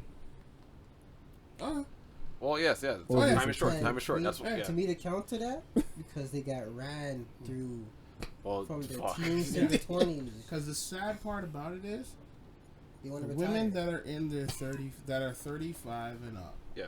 that are talking about being being married and talking about like, oh, where do you see yourself like 5 years from now, or where do you see yourself going, that are having serious conversations right off the bat. Yeah. Those are the women that guys tried to holler at them when they were younger, and they were like, I got time for that. I don't want you. And they were just like, basically just like how you do on Tinder. Swipe left, swipe left, swipe left. Yeah. They want good looking guys. I think they have their so options. care. Yeah. Now that they're at a certain age where it's like, oh, guys that are my age, looking at them like, You filthy. I don't got time for you. I got better things to do with my life. Yeah. That's when girls go do what you guys are saying, or Sleazy shit. they go talk to an old flame. Yeah. Girls are lazy still. Yeah, when they're it very comes to lazy. meeting people, girls are lazy. Yeah, because just like they'll try a thing, it might jump off, it might not, and if it doesn't, if they get a hey stranger text, they're gonna answer that shit. Yo, like big facts. Some days I'll be staring at my phone like, yo, show me a titty, yo. Like But every I'm day like, I stopped talking to you for a reason, so Yeah. Leave me alone. I'd be so tempted to send like hey stranger text. You know what I'm saying? Like, Nah, man. I'm Nah. never sending a hey big head or hey stranger. If I stop talking to you, hey, I stop talking to you for a reason, Facts. hey Hey, big nah. head's fair game. and I'm gonna be real, yo. What? Hey, big head's fair game. Maybe you just he needs a Any woman's bridge I have crossed / burnt, or vice versa, Facts. will remain that way till my Shut the dying fuck days. up. Every man is backsliding once in his life. I Yeah. know I've done it too many times. Yeah, and It's not favorable. Like, I'm still but doing that that's what shit. I'm saying. It's unfair. You're talking shit. When you say when I cross the bridge and I'm done, I'm done. That's because you've learned that Yeah. crossing those bridges over and over again don't work out. When you burn a bridge and you try to cross it again, it never works out. Yeah. Yo, that's what I'm saying. It's not bullshit now. Yeah. It's bullshit if I said that maybe perchance last year. But now, with age and wisdom Yeah. of you can't, it's insanity. You're doing the same shit with the same people expecting different results. Oh, it's all about like the age group. Yeah, and I feel like for men and women, regardless, if you like you use an analogy of like when you cross the bridge and you're done with it, leave it alone. If you cross the bridge, but you left the bridge intact, but you just said, you know what, I don't want to walk back this bridge, fine. But if the opportunity presents itself and the bridge is still intact and you can walk back across it, fine. Nah. Yeah. No. Listen, Yeah. listen to what I'm saying. Listen to what I'm saying. I'm listening. I'm saying, like, I'm talking about, say at the like when I say crossing the bridge and then maybe crossing that bridge again, it's fine. If you were, say right now, 25, right? Yeah. You dated a girl, whatever, things didn't work out. It ended mutually. There was no hard feelings. You walked away on good terms because, you know what, you guys weren't on the maturity level to really handle this relationship. So you walk away. Right? 10, 20 years later, you meet up with that person. Shut the hell up. Listen to what I'm saying. 10, 20 years later, you meet up with that person. You've matured. They've matured. You're at a totally different level. Look, I'm just saying. Fuck that. I think TJ's like the the rationale angel on your shoulder. Like, Yeah. don't do that shit. No, stop. No, Stop it. I'm just saying. Yours is too optimistic. No, I'm already not for trying me. to be optimistic. No, I'm he's not. I'm not trying to be optimistic. I'm saying you can. I'm not saying it's a good idea, Yeah. but Yeah. you can cross that bridge if the bridge is still intact. Now, if you at 25 said "fuck this bitch" and you lit that bridge on fire with like gasoline and dropped a nuclear bomb on it, and then she came back 10, 15 years later saying, "Hey, You're not going back. don't do it. You already nuked the bridge." All right. And I'm sure I'm every ready for man, this. but I'm saying every man once has nuked the bridge and tried to cross it again. Yeah, because my dick was hard. And we knew it was a bad idea, but we tried to cross it again. Wait. I Well, wouldn't he say said- cross. I would say try to Fortnite it, but you know. Yeah, dog. Like, I just chop whatever wood up and then try to jump Try off to that one try time. to dog. see if you can jump back over a canyon, but you knew it was a bad idea. On a Minecraft School bus way cannot across, cross dog. it. You try to do a Dukes of Hazzard over the motherfucker. Yo, here's the honest thing about it. If it's a girl you haven't fucked, it's because you haven't fucked it, and you're like, yo, the mission's not complete. I like you living in life with incomplete missions. It's like finishing a game without doing the platinum. Yeah, Some people are real and true collectors that completionist theory, dog. Like, yo, You know? I have to try it. Like the have to do ambiguity, it. dog. Yeah, I get Yeah. it. because it's like, yo, fam. It's like, you know what? What if it's fire? Not even that. It's like, fam. That's the main thing. Nah, because then it's No, like it's trash. I'm gonna go back for it. Like, no, nigga. That's not it. You're like, yo, what if I can just dick this bitch down and then right after that just cut? That's it. What if it's fire? Just like, you don't want to do it in this trash. Not she's Even for a fired. second. You're the fire one. You're thinking in your head, you know what, bro? Yeah. I'm gonna make this girl freaking have her knees buckle, toes curl, and I'm gone. Even in the position of power, you still want it to at least be worthwhile. Imagine you go back on this shitty ass bridge and it was garbage. Like you go in there and it's like a hot dog down the hallway. You're like, what? You don't want Know to what, You're man? gonna blow up Sure yourself you and that can. fucking bridge. People have already doing that. But You know what I'm saying? Like no traction, dog. That's a wasted fucking time. Like a fucking, it's like Sub-Zero hit the fucking ground with that shit. Sometimes it's moist, but it's not. Yeah, bro. Like Sahara Desert. Like, nah, my nigga. Like, there's shit that isn't worth it. a and man you don't want said to go he back and do felt that. it and it was grimy. I don't know what kind of terminology you use for pussy, dog, but grimy is not a word. Like goop or some shit. Like, It's like, Oil. she's like Slimer. You know? yeah, like muck. Yo, Nah. but sometimes you get that one that's like sandpaper. know what I'm saying? Like, it could be That's alright. That's it. Lube. Shit that's not worth it. Lube. No, but but I'm just saying. I'm saying if every single time, like you have to keep lubing it up. That's okay. Yo, you're in some weird shit. You're fucked. That's not it, bro. You use That's what cologne lube's oil, for. dog. No, That's literally what it's for. Me personally, after me, I can't go back. I'm sorry. Hey, yo, I'm done. I know who I am now. A lot of the So time, you've never gone back and fucked a girl before. No, Girl, you're done what with it, I'm trying to fuck say is like, if me and you smash and we're done, and he's gonna smash somebody else, I don't watch him. Yeah. okay. After, okay, I get what you're saying. Like, if there's supposed to be something there, and then like some fucker happens and you do some next shit, then I'm not going back. No, I'm just not going back because I'm too patient, and at the point where I say, yo, bun this, all my patience is ran thin. Like, it's gone. Like, there's no rebuilding, like, energizer kind of thing where it's gonna come back. Like, patience for you will ever be the same. No, it's done. Because every time I talk to you, if you're gonna set me off, I'm just gonna remember, yo, why am I talking to this bitch? Yeah. I don't need that in my life. Facts. So I'm just leaving it as anybody I ever spoken to or will speak to. I'm sorry. Leave me alone. Pray. It's that Leave me simple. alone. But then like I'm not coming back. girls talk about how the niggas do like that whole suicide tactic, like, oh, I'm gonna kill myself if Girls talk do shit. that. Girls do it Girls do that shit worse. too. Girls do it worse. Oh my god. Yo, I don't even want Get to talk in that started, conversation, bro. dog. Oh my Fuck God. this was. Yeah, dog. If the people that aren't supposed to hear this Stop conversation for hear me on this me. bullshit, dog, yo, you're evil, dog. Don't try and string me along with some bullshit like that, dog. I'll kill myself first. Psych, bitch. No, let's stand this bitch. Yo, Like, any topic of suicide, Yeah. woman, and Yo. Nicholas Ose, do not connect. Stop Leave me using alone. your life as like some sort of fucking gambling chip. That shit's worth $5. You really trying to bet $5 on your life, dog? Yo, I'm not worth it. gonna lie. I tried it one time just to see the reaction. Did it work? Hell no, the girl goes, okay, click. I was like, damn. Oh shit! I'm I not was doing like, that yo, shit. I guess the white boys it works for, you know what I'm saying? yo. Okay, I honestly, look, I was gonna try on some bullshit. To see. What Yeah, about yo, just try see if with I got the that. box. one of our homeboys Yo. tried that stuff? Who that? No, like no. You talking about no? The real ain't no. We ain't talking about the real. You can't- Nah. You can't use that on a black woman. Yo, No, no black you woman. You go and tell a black woman, it's like, yo, if you leave You can't me, put on blast. I'ma kill you. Who you gonna kill? Nigga, let's start the killing. I'ma kill you first. yo, a dude we know from high school did that shit, dog. Nah, I know. Man was riding the bicycle on a highway in a rainy day. That's- Think he was you gotta Ash be Ketchum, specific, dog. Yo, man's name started with an R, dog. You're different, dog. Yeah. But there is multitude of men on that, like either like some sort of I was. tactics to murder. I'll be themselves. honest. Why? I'm not gonna Yo, lie. girls What had does them it like that. serve? Pity pussy. No, but what does it Even serve? if it was that, or did they were just that attached to it, or whatever the case is. No, it's just But both girls were whack in both cases. all I'm gonna say is I can't really talk about Mm-hmm.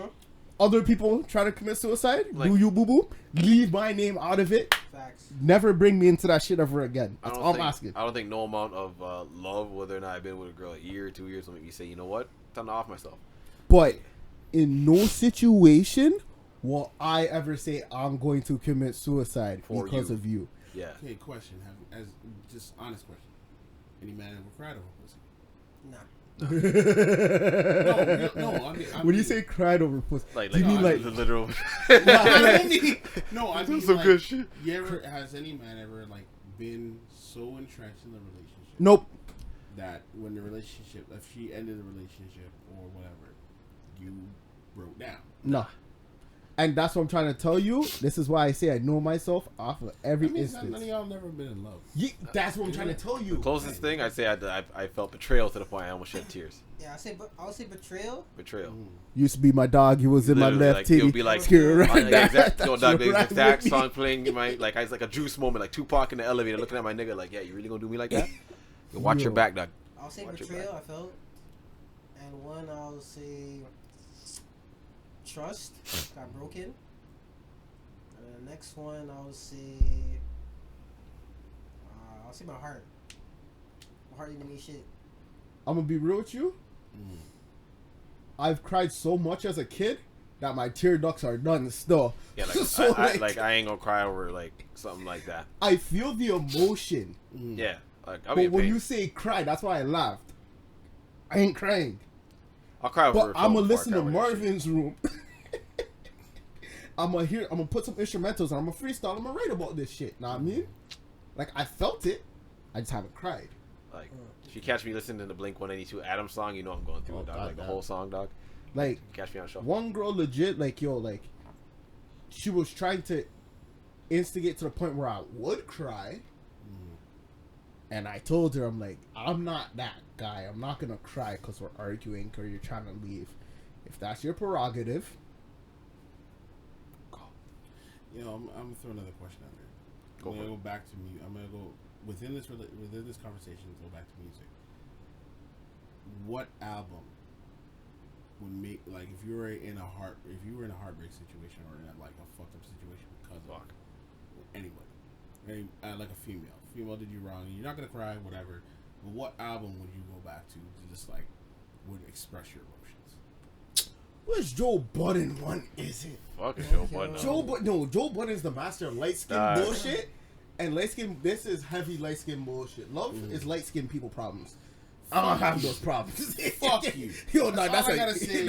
I'm the only light skinned nigga in this whole room. and that's why when you asked if we cried, we all said no, and you said we haven't been in love. What? Fuck you. One of Mine these would niggas be is not like the 87. other. Would be Usher 8701. See, light skin. Like I You might go pull for up the and you light got skin it bad. people. Like just. I'm going for whichever one is. I can't help it. And all those type of tracks that Joe Budden had, it's either Escape Route or Halfway House. One of That's those. why I know I'm old. That's how I know I'm older than you motherfuckers. None of y'all just go like realize that go back to some R&B with some shit. No. Like, I'm gonna be sad real with ass you. outfit, Growing I up, can't even know. I never listened to R&B. I understand. I was when it came I to wouldn't have music, the discography I just on wanted that. to hear "I'ma kill niggas, 1 shot, 2 shot, dead." Like I just wanted to hear gangster. I rap. knew singles, not For releases. me personally, like, I don't have a track for that. Like, But I have songs. I don't have an album, but I have songs. Yeah, I'll like- listen Okay. to Go-to song maybe. What would be your go-to song? Like, you're hurt. Rocket Man. I'll give you daps on that. I'll give you daps on that. I'll give you daps on that. Fuck, alright. Yo, Rocket Man is one of the only songs that, like, yo, as soon as I hear that in my feelings, a tear might come off still. Like, I can't really think of a throwback track right now, but one song for sure. The Bleach Brockhampton. Oh shit. That song hurts. I got one, dog. And the breakup song, Breakup song. Fuck that. Greg King Band. They Mine- don't write 'em like that anymore. Mine was 5 Steps. Oh shit. 5 Steps. Because like it wasn't even just the message of the song, because the message of the song is just more like like a friend back, like someone you know passed away, but it was just the emotional aspect of it. Got me. You know what? If I went through a heartbreak and I had to listen to music, I'd listen to like pretty much like X and Y or Speed and Sound from Coldplay. Yeah, them niggas they'll get me right back on the tracks though. I never listened to music. I just been watch TV, dog. Call it a day. I mean, honest. This nigga like, just wants different bitches. It just calls it a knife. Yeah. You know, I'll be honest, dog. Like breakups, whatever. I never listen to music. I just been watch TV. Be on some grimy shit with one of their friends or family members, Yeah, like plotting or doing regular I shit. listen to myself. Yeah. That's pretty much it. I just get back in my bag, especially after shit like that. Like, Yeah. I just try to be like in the most like normal shit possible for me. Right. Yeah. it's just like, I guess in a sense I'm an emotional nigga. No, I No. No. Everybody what has I no mean- way. No, I I'm guess, not man. trying to differ from you guys. Yeah. I'm saying I'm an emotional nigga. Like I sing R&B and whatnot, right? Alright. Like, so for me, a lot of Pisces. times my outlet was like I would write Your like ass. a lot of like from the album that I was supposed to release. All that shit was from a breakup that I had Oh, with two shit. different girls. Yeah. So I put every bit of emotion that I had into those songs, and I said some evil shit about some of those girls because It helps. I can't do that because I feel like I'm getting empowered. Dog. no, but what That I'm would be saying too, wasn't giving them true to power. It was just relating how I felt Mm-hmm. in reality of the situation and saying that, you know what, I'm moving on from the situation. Yeah. But I just want to be honest about myself. What happened? Yo, big facts. One girl did me so dirty, dog, that like, yo, at least maybe for a straight week or two, I was bumping Kim. Eminem Kim. Oh. Yeah, that nigga had no remorse for his own baby mom. Like Bonnie's 97 Bonnie and Clyde was on repeat, dog. Girl cheese me, dog. Yeah. I hope she's still getting cheated on to this day. Or Twinkie. Damn, that's gross. Honestly, she could be getting the glazed cinnamon roll too on the face. I don't give a fuck. I just hope that she does not meet people who respect her. You know, the worst thing I ever did to a girl was in regards to music, in regards to writing. This girl was like, I dated her when I was in high school. We broke up, perfectly fine, no issues and whatever. We broke up. Then we became friends. Rolled with her, like called her my homegirl, blah blah blah. We rolled out. So every time we would go, like I would do different events and whatever. Yo, I let this girl drink from my cup. That's how much I said that she was my she was my homie.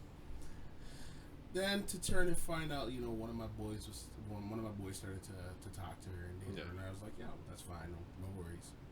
So I was in a group, a singing group, and all of us were at home, at my boy's house one day, and found out that my boy's brother went to high school with her. And he's like, yo, she came by the house one day and left. He saw her. He's like, yo, who brought that bitch to the house? I'm like, yo, that's my homegirl. I was like, well, that's your homegirl. Alright, left it alone. Didn't say anything. I left.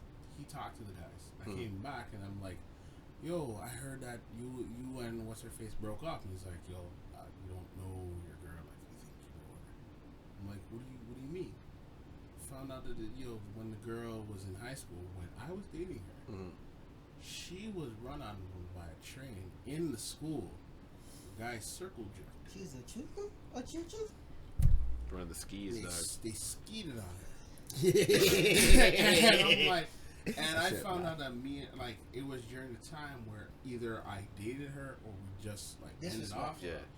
And I'm like, and then I found out that she was lying to me about things. Like she said that she was working at a certain store, and it's like, oh, she wasn't working. That I found out, nah, she doesn't work there. I'm like, nah, she tells me she worked at the store. So I went into the store one day, and I see another man that I know.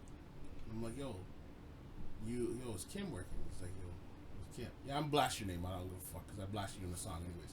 So I'm like, yo, wait, what's her name? Kim. Yeah, like there you go. Eminem made a song for you. Don't worry. I'm like, yo, is Kim work here? He's like, yo, who's Kim? And I showed her a picture, and he's like, oh, her? Nah, she just runs around the mall all the time. She don't work here.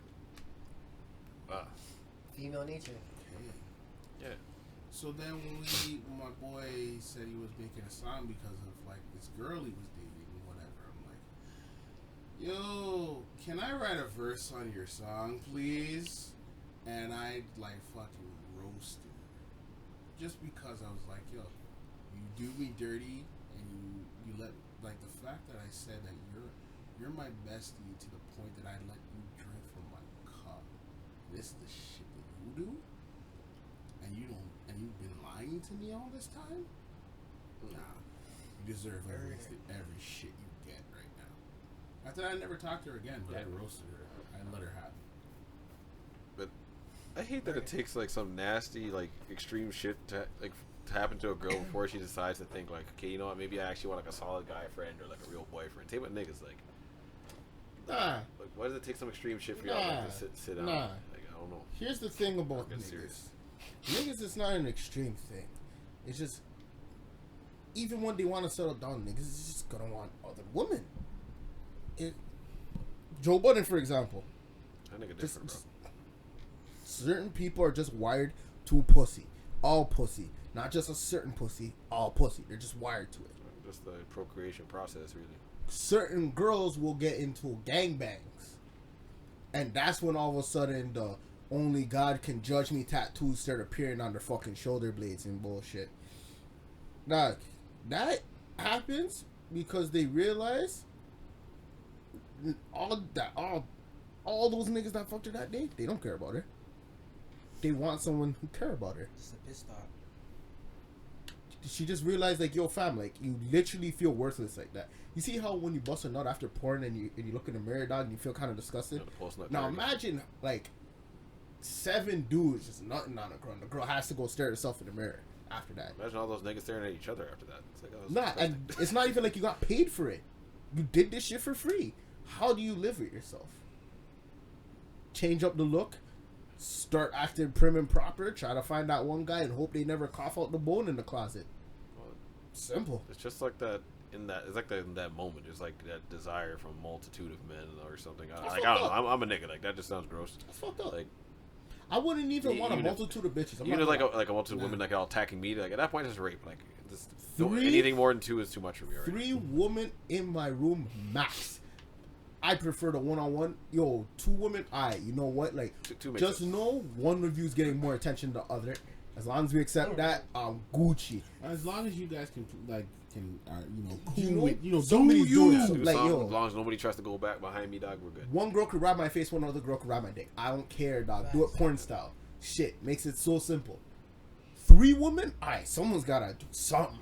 Like, one of y'all gotta eat some pussy. Like, eat pussy. One of you could just, I don't know, be that weird person just fingering herself by the mirror. I don't know, dog. But once it starts hitting 8, nah, dog. Fucking human centipede, dog. This is not a Brazzers house video, dog. That's when you're just a dude that's sitting in the middle getting squirted on. Is that a thing? Yeah. I don't think I made it that far. There's reverse bukkake. Trying to get me an Adriana Chechik for that. But, there's reverse bukkake, man. Yeah, honestly. There's videos where a guy's just sitting there and there's like 8 girls just squirting on one dude.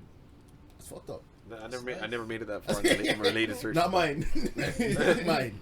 I mean, like, it ain't gay, really. It's not gay. It's just, it's just weird. Kind of weird. It's kind of weird. But, like, nah, seriously, though, like, when it comes to emotions and feelings, I feel like that's a boundary that, like, after a lot of grimy bitches I met when I was younger, something I don't want to deal with, man. I was like, it's never gonna take some like extreme bullshit for me to realize, okay, like I want something serious now. Or I just want to be happy. Yeah. I want to be happy. I don't care to be happy with somebody else. Mm-hmm.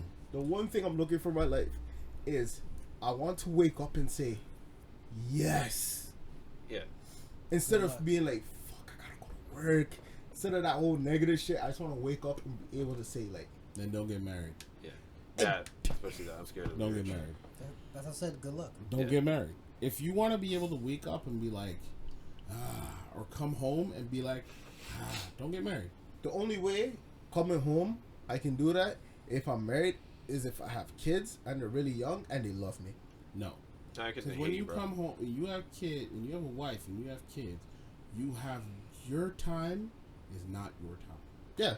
When you get married, your time is not your time. You see, when you're a single man, you can make your own time at any time.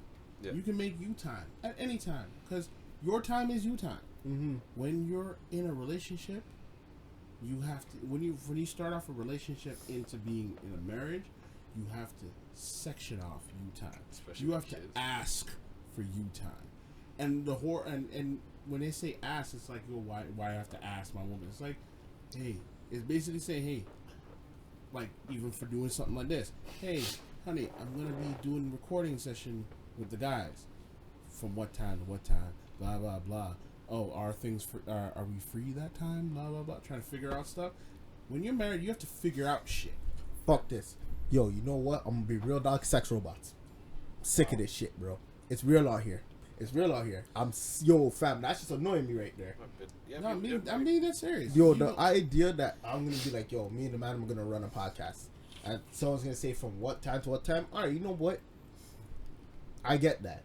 Because maybe something might be happening from that time to that time, which you might need my assistance. But when you start saying, yo, wait, who? Like the rational thing would be like, okay, fuck it, we'll do like an episode of in the crib every now and then. Nah, that's not rational. I'll shut her up at least. Yeah. Washroom. Intermission. When is piss in, bro? Intermission. I want my juice. So looks like I'll be driving us back later. Nah, I'm fucking around. No, but that's the whole thing. Like, I have friends who are married. Like, my boys who, before they were married, and I'm not saying all of them now, but like my boys before they were married, it's like, yo, let's meet up. Let's hang out. Let's go do this. Da da da da. It was just, yo, do I have my own free time to do this? Nah, I don't have time that day because I got shit to do. Now it's we got shit. Yeah. When you get married, and when you have kids, it's like you can't. Your time ain't yours no more. Your time belongs to them. Yeah, it's like you got to choose between either like your relationship, which some people are saying like it even means more to the kids, or the kids mean more in the relationship, because at this point it's like Kids mean more in a relationship any day of the week. Yeah. But at the same You know, time, when you're- offspring. yeah. I kind of see where people say that like the relationship, like being more important, means a healthy relationship overall, even for the kids. You know what I'm saying? Like Alright. if they don't work on each other, how can they Alright. be two people, even like not separate and like as a like a unit raising children? You know what I'm trying to say? How are you gonna focus on the kids and not be solid as a unit? And that's why a lot of people shouldn't be having kids, not in check, with the people they have kids with. Mm-hmm. Because Yeah, it breaks down to the individual thing after, but like that ideal is not wrong. Because that's what I think. you have probably either clash of morals, clash of ethics, clash of parenting styles. Mm-hmm. You know what I'm saying? All these things are gonna mix up when you have kids. Yeah. So now that you have kids, it's like, yo, what's more important, the kids or the relationship? The kids, because you're not there to try and be like, yo, kids, everything's perfect. Yeah, but it's just like I'm here to make sure that you are able to stand on your own 2 feet. You're healthy, you're fed, you're good. Mm-hmm. But it's not going to be perfect. Anybody who's like, I gotta make sure the relationship looks good for my kids, is in fucking la la land. When you start off a marriage, it's about you and that person. Mhm. It's no longer about you having like what you said earlier about having fun. Fun is gone. Done. yeah, There is no fun. It's about how do we keep shit going that we can survive. yeah. We will try to have fun when we can have fun, but they ain't no fun. Yeah, like I'll flip the situation to you. So it's just like TJ.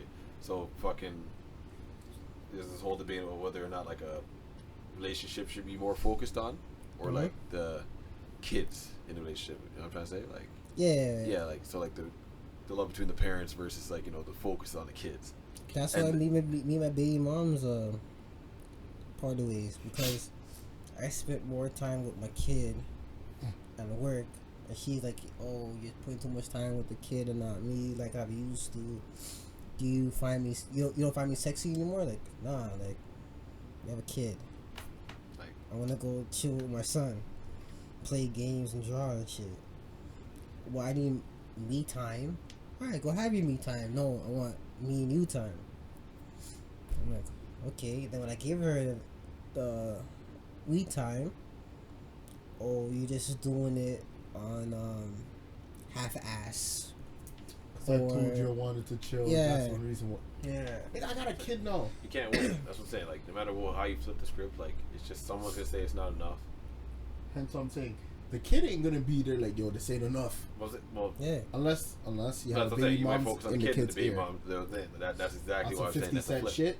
On some 50 cent shit. Unless the baby mom's in the kid's ear, take care of you're just gonna appreciate it still. I mean, like the kid's fucking opinion doesn't really fucking matter until it's like 9, right? Yeah. So, like, Yeah. You know what I mean?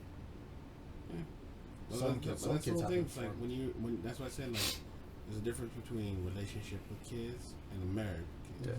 Because when you're married with kids, your kids like automatically you know your kid comes first. Everything's for the all kids. all the things that you want to do with life, Yeah. it ain't matter shit. It's about taking care of this kid and making sure the kid is okay. Honestly. Your happiness is a backseat to making sure the kid is good. Mm-hmm. And that's why you have certain you have marriages that have already broken down. Yeah. Marriage is dead.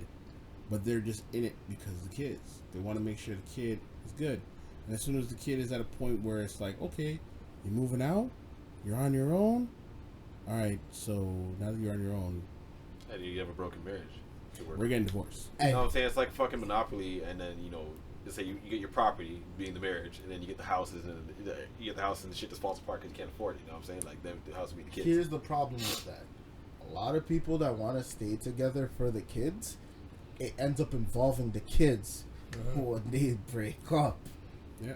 But had they done this smooth... So, here's the issue. What's the issue? The relationship or the kids? It's 50-50. No, thank you. It's you have kids in a relationship you shouldn't have been in. Yeah. Yeah. So I'm saying And it then stems you off Hence, from the it's beginning. 2020. And now, if you're not financially ready for a kid, and you're married, and you now, if you want to get divorced, it's like you can't financially be able to be separated. So now, That's you have to the- get with Because somebody else. it's even a worse situation because your financial burden is now centered around the kid, and there's resentment because you can't leave because the kid. Because if you didn't have the kid and the problems happen, you could have split and gone your own way and been fine. But now that you have they'll look at the child as a financial burden, and it's like, well, fuck, now I can't go. I'm not gonna lie. this because if I leave, I'm gonna get fucked. That's gotta happen to people with more than like one kid, yo. Because if you just have the one youth and you are out there like, yo, I can't do it, you aren't doing something right. Yeah. If it's like 3 kids, 2 kids, and you're like, yo, fam, this is a financial burden. Like, I cannot get this done myself. Yeah. I get it. But with you and the youth, bro, yo, you gotta be out there hustling. Yeah, and I feel like if you're in a situation where it's like, hey, you, as a man, if you have 5 kids, with one woman, and then you're just like, yo, I'm out. You're a puss. No, straight facts. You're a bitch. It's like you already made your bet. You made your kids. This is your life. It's your life now. Fuck them Done. kids. Fuck. Fuck Your them life. kids. You're done now. Yeah. And I say, like, if you want to walk away, fine. You want to walk away, but make sure you take care of your kids. Nah, future stuff. Fuck them kids. I mean, this nigga bought his son a rolling, bro. Bitch. Yo, fine. That ain't like father of the year shit. I don't know, man. I don't want kids. Do not want kids. I'm very like skeptical of Maybe the an air idea. high five on that. And here's why. I do not want kids unless it's literally like We're I'm now stable. hitting the 3-eye fish era, doc. We're in closing Godzilla ages, bro. At any moment, nuclear war is descending upon us. We're hearing that rice is actually just plastic. Everything's just propaganda. I'm not raising my kid in this age, bro. I'm sorry. Niggas ain't vaccinating their kids. Like, what the fuck are y'all It's just doing, propaganda bro? wars. Yeah. And as a, like, honestly, I'm sorry. Like, and I hate to say this, but as a black man, it's like I don't want to bring a kid into this shit. It's me tough. I'm already like, I've been through the 80s of this shit to now. This nigga was there for the LA riots, bro. I've been through the 80s to now of this shit. Yeah. I don't know if I want to bring a kid into this. It's like new age bullshit. Because No. it's getting worse. Thank The you. shit that I'm seeing, the shit that I see from then, from the shit that I seen from the 90s to now, it's gotten progressively worse.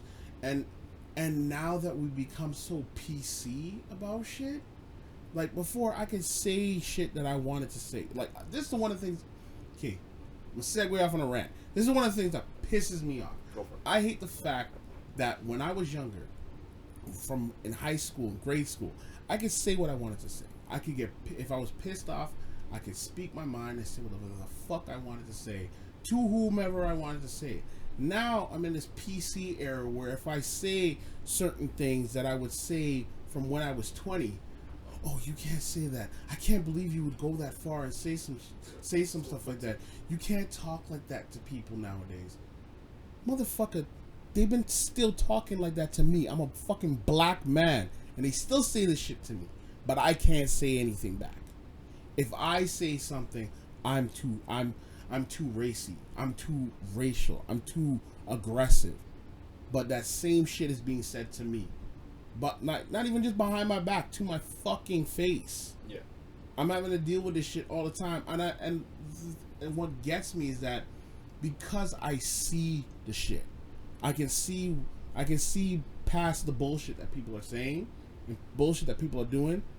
But when I was younger, I could call people out on their bullshit, and now I can't do it. It vexes me. It's 2019, bro. It fucking vexes me. Because even in the workplace, as a black man, and I'm like, I swear I would never talk about work when I was on this thing. But as a black man, seeing the political bullshit that goes on in the workplace. Oh, you finally see it, huh? Like, no, I was seeing it for the longest time. Seeing the political bullshit that goes on. And as a black man, seeing it, and I can't speak on it. Because I know if I speak on it, I'm going to suffer backlash. But if I was a white man and I spoke on it, oh, you know that you're right. Yeah. I can see that. I can see what you're saying. Yeah, that's funny, bro. Hence why I got fired. Why I don't talk about politics at work because they're like, Nick, you're always angry. I'm not angry. You guys are just not rational, logical beings. If you have someone who can't handle the job, fire him. We had, no offense, and this isn't to say that they're incapable, but we had a lazy, old, autistic person working my job during the most demanding time. And we're pushing about 45, 60 cases of water to each bar, like every 30 minutes. This guy couldn't push 20. I'm looking at them, I'm like, yo, why is he in this department doing this job? Find him something he can do. We gotta be inclusive. No, you're not gonna send this guy to do construction work. Yeah, because there's a liability. Yeah, I hate that whole inclusive bullshit. If you the can't fucking do the job, you can't fucking do the job. We will find something else for you to do. Quote, But not if they wanted to pay the man to freaking wipe down tables, basically, and do all stock up little tiny snacks and shit, I'd understand. But he's in my job doing what I do. This guy's not on modified. He's not an accommodation. He just happens to be quote unquote different. The guy took advantage of that and finessed the whole fucking company. And I was seeing him finesse. And that's what I'm talking about, this whole fucking PC era. Back in my... he'd be that fucking old guy saying back in my day. Oh, that's... But I'm saying back, when people weren't on this PC bullshit and it's like, oh, we have to give everybody blah, blah, blah. It's like, look, how it started off was, okay, this is the job. Yeah. If in a week you can't do it, get the fuck out. That was the end of the story. But now it's like, and I even look at it like I look at it saying I hate it for even for our people, for black people. It's like, oh, we want to make sure that we're be inclusive of races and blah blah blah. Nah. Look, I don't want no inclusivity for races if you can't do the fucking job. You can't do the fucking job. Hire somebody that can do the job. And I'm saying that and I'm saying that just blanking it, because even for male and female, if you can't do the job, you can't do the job. If the job is a hard, demanding, physical job, and you can't meet the physical requirements to do the job, I'm not gonna give you lighter shit just to say, oh yeah, we have this person here, because now you're taking away something from that person, and now you're dividing it on everybody else, and that everybody else has to do even fucking harder work, more work, because of one fucking person. Rat time. I used to work at a country club at a little golf course, and I was the bartender. And a lot of the time, it was me and two other dudes. Mm-hmm. All right. Now they try to set me off as a server at first, but I said, "Bun that. You don't want me as a server. I'm not gonna say hello, sir. Fuck y'all. Put me as bartender, because one of the bartenders going on vacation. So he goes on vacation. They're like, shit, we need to fill in the void. I become bartender. So I'm bartender now, right? Mixing up drink after drink after drink, martini after martini, Cosmo after Cosmo, all the little fancy shit. And the girls were servers. The whole place was just full of white girls, bro. white girls, some Asian girls. Yeah, white girls and Asian girls. That was it. That was the service. So then, some of the girls started being like, "Yo, how come you're a bartender? Being a bartender's so easy and whatnot." And I was just looking at them like, okay. I gotta set up this portable bar, push it out, do all this shit, push it back in. This shit is heavy. I gotta pick up freaking a whole bucket like of water and ice, dump it over. This is easy. Alright, this is physically draining shit, but okay. So when they finally like got to do bartending a little whatever, they're calling me, "Nick, can you do this for us? We can't do this. We're not strong enough." But it's easy. Being a bartender is easy, right? Like at that spot. So I'm looking at it. I'm like, yo, if you can't do what I do, why you make comments on it? Facts. You just wanna have the allure of, oh look, I make drinks.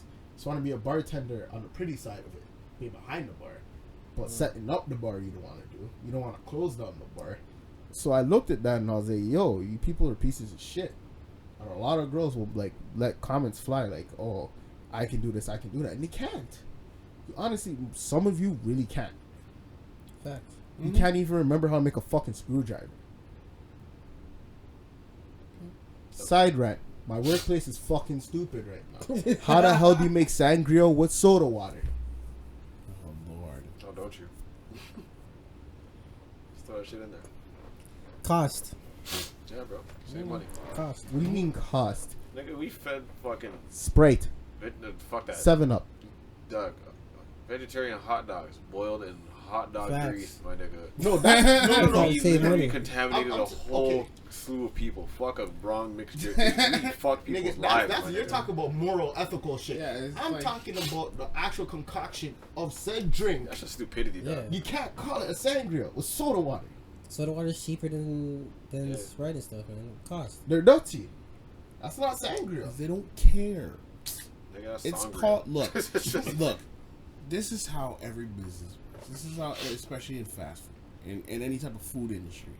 You open a restaurant, you start serving you serve everything properly, get everything going properly, get your clientele coming, get them like nice and like your stuff and blah blah blah.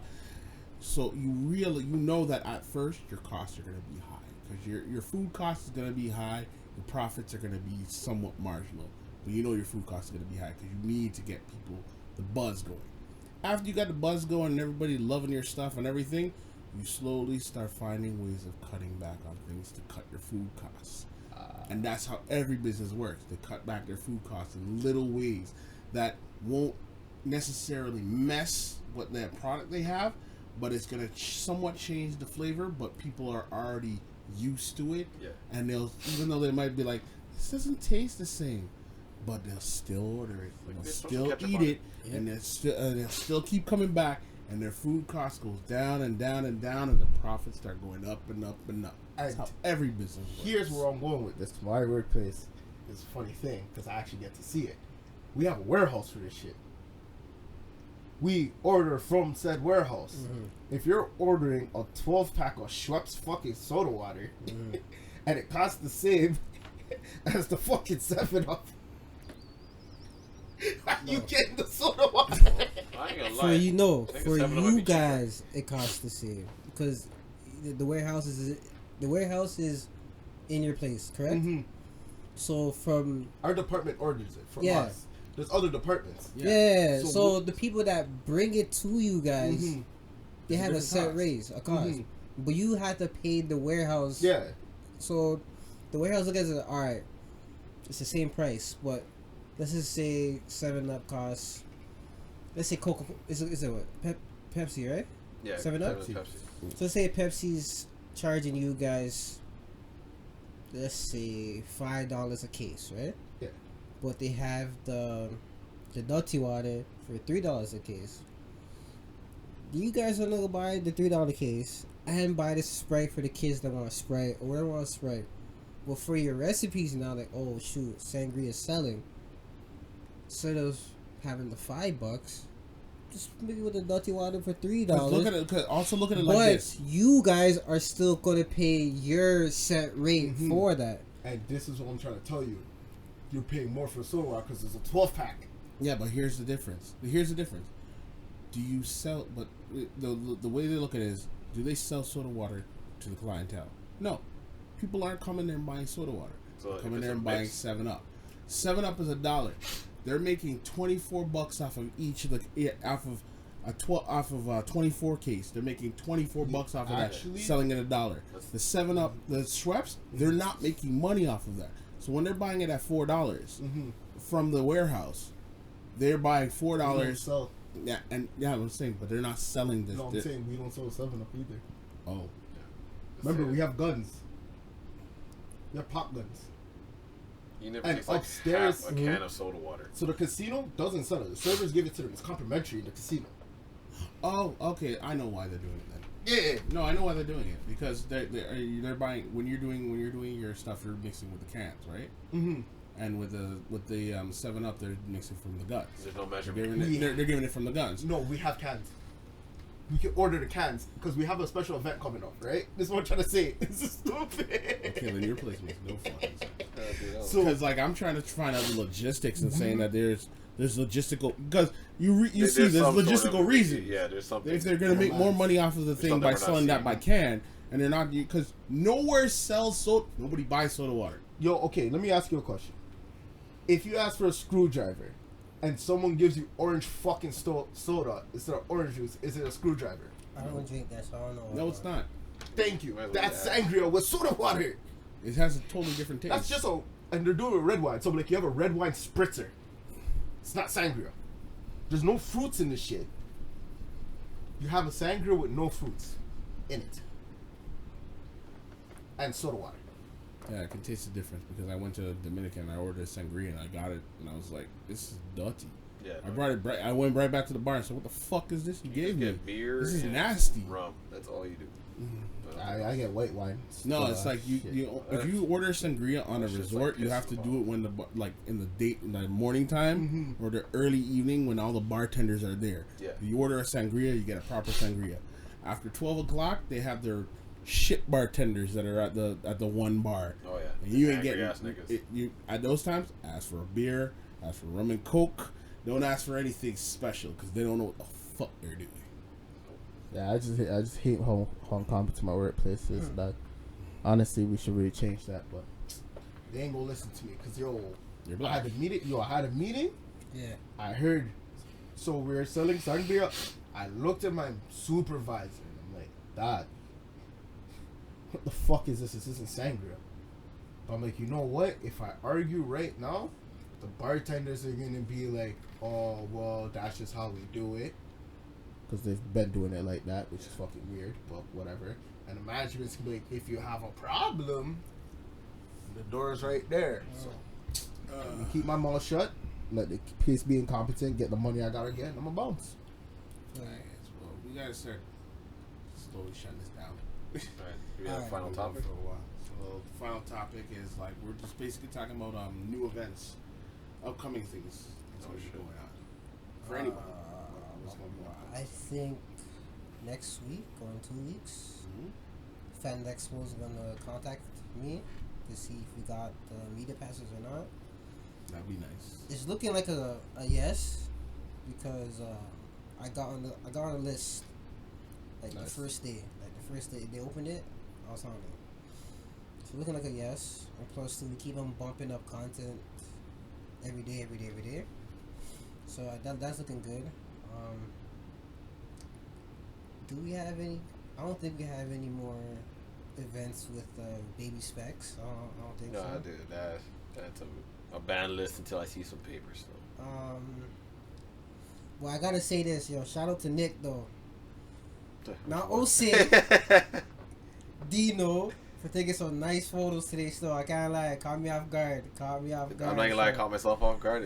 It wasn't until I seen the gallery I was like, oh shit. But okay. shout out to OC Hands down too.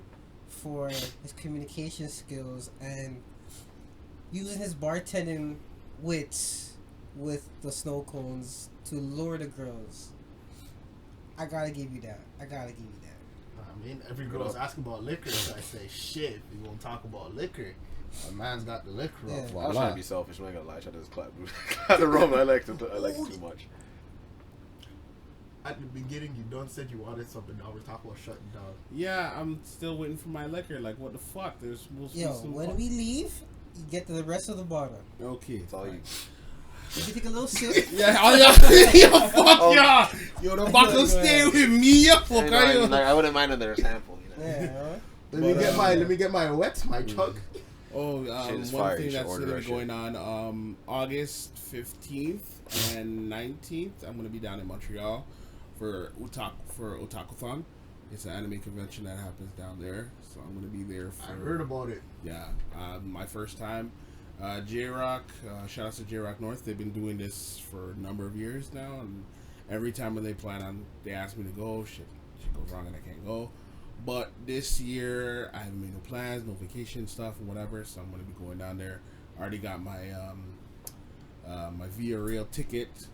Freaking 6:30 in the morning. I have to be at Union Station. Yikes. Is that shit quick though? Huh? Is that shit quick? Like how fast? Yeah, it's Via is about like 3 to 4 hours to get out of Montreal. So Yeah, and I'm sitting in economy, so it's not going to be bad. It's going to be a good, nice, decent ride down there. That might be a thing. Hotel and everything taken care of, so I'll be down in the Tacothon there, and you know I'll be taking some pictures and stuff like that to make sure to send back for the boys, and I'll see if I can do any video stuff, but I'll be taking some pictures down there and sending back. Guys, since you know, man, I'm planning on going. Oh shit. I just want to know if I can interview people and stuff like that. Hell yeah, nigga! What the fuck's wrong with you? Name, all right, just need to know. For what?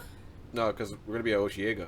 Oh, okay. Well, And it's if a we do festival, and if there's a Music time festival. to interview people and the drugs and all this shit. I'm bringing the GoPro. I'm getting footage, my nigga. Yeah, it's then. So under the name of Den House Podcast, I might not even shout that Wondering, out. no? Dog. What you gotta do, man? I'm just trying to get just branch that shit. Bro, I'm not dropping the name out there. It's just I'm a media personality. Don't ask me who I work with. Nah, I think give one of the respect things to that the we ones need that to are do- trying to put me on. No, there, I'm saying that so- if they have links, then then you drop names. If there's a bunch of randoms that don't have nothing to offer, But no. I think what we need to do for like, especially with next year, because we're almost at the end of this year or whatever. Yeah. But for next year, we need to figure out like all the different conventions, especially anime conventions that are happening within Trying to find Toronto my wife or who there. within local areas, Yeah. Facts. and that we can just like roll to. Yeah, because I want to. I don't want to say I want us to be like known, but like I want us to be like a welcomed like group, like so they recognize us in a sense. Like Yo, I Yeah, might be when we a, step Because I in. want us to get to the point where not just like talking to conventioners, but actually Yeah. like talking to names. Yeah. I've got to tell these guys about the Yeti Con, at Blue Mountain. Oh, You yeah. see the girl that was rocking the Charizard? yeah. Yeah. She goes, "Yeah, where are you guys?" I was like, "What are you talking about?" It's like, "Oh, this Yeti Con." I was like, "Yeah, I know about it, but shit came up with work and stuff." "Oh, we're all here." I'm like, "Who's all of us?" Hentai Girl and her squad linked up after seeing All the the photos. pictures on the Cocky Jungle and hearing the podcast. So now they're like a squad because of us. And they hang out now. Hang out. That's wild. We caught something, bro. And he's like, like, oh, we want No, another interview, dude. another interview, and take more pictures. Like, all right, next con, we'll be there. Saying we're starting a movement, man. Yo, Like, I'm look, gonna be just- real though, yo, starting September, I might be like a special appearance. This Like, guy. I'm gonna be in Brock, fam. Yo, and I ain't whipping, bro. Trust me, January I might even be enrolled myself. We'll see. Well, Like, yeah, I'll make the time for it. Yeah, no, I'll definitely have time. I'm just saying, like, yo, niggas might be like Gary Oak at a certain point, season 2. No, it's just a matter of like if we set certain cons that we know that we'll all be there. Yeah. Like we said, like Anime North and Fan Expo. Boom. If we get those, we know that okay, Anime North, Fan Expo, We these are the fucking- cons you have yeah. to be at. The 4 of us have to be there. And whether it comes to like whatever cons that either 1 or 2 or 3 people can just go to keep the name going and keep the Yeah. the content coming. Even definitely. divide and conquer, like, Yeah. okay. Yeah, if it comes down to it, let's say like 2 or what, like 2 or like one day, switch it up. Like one guy one near place, one guy the other. I'm just really comfortable doing interviews. I don't know why. Just the talking aspect. The females. Yeah. Yeah, that helps. Yeah. You see one person hit us up like, why don't you guys interview men? Like, I do what I Actually, want. Get the fuck out of here. Like, today I did it nice still. Yeah. Anytime there was a guy around, yo, I gave them the card. Like, yo, hold that. Here's a snow cone. yeah, like, yo, they always think, man's gonna get completely ignored and just talk to the thing. I always gotta, like, do, like, how's it going, man? Like, just they feel included. I still feel bad from the time when you made that comment the last time we talked. You're like, yeah, it's really bad, but it's like, you just exalt the guy and just go right to the girl. And I'm just like, I know. And I was like, guy, you fucking I had to take a picture of the man. Like, I'm not gonna say what he was wearing. But like, yo, I got a picture of your because cosplay. I saw the play happening, and I was just like,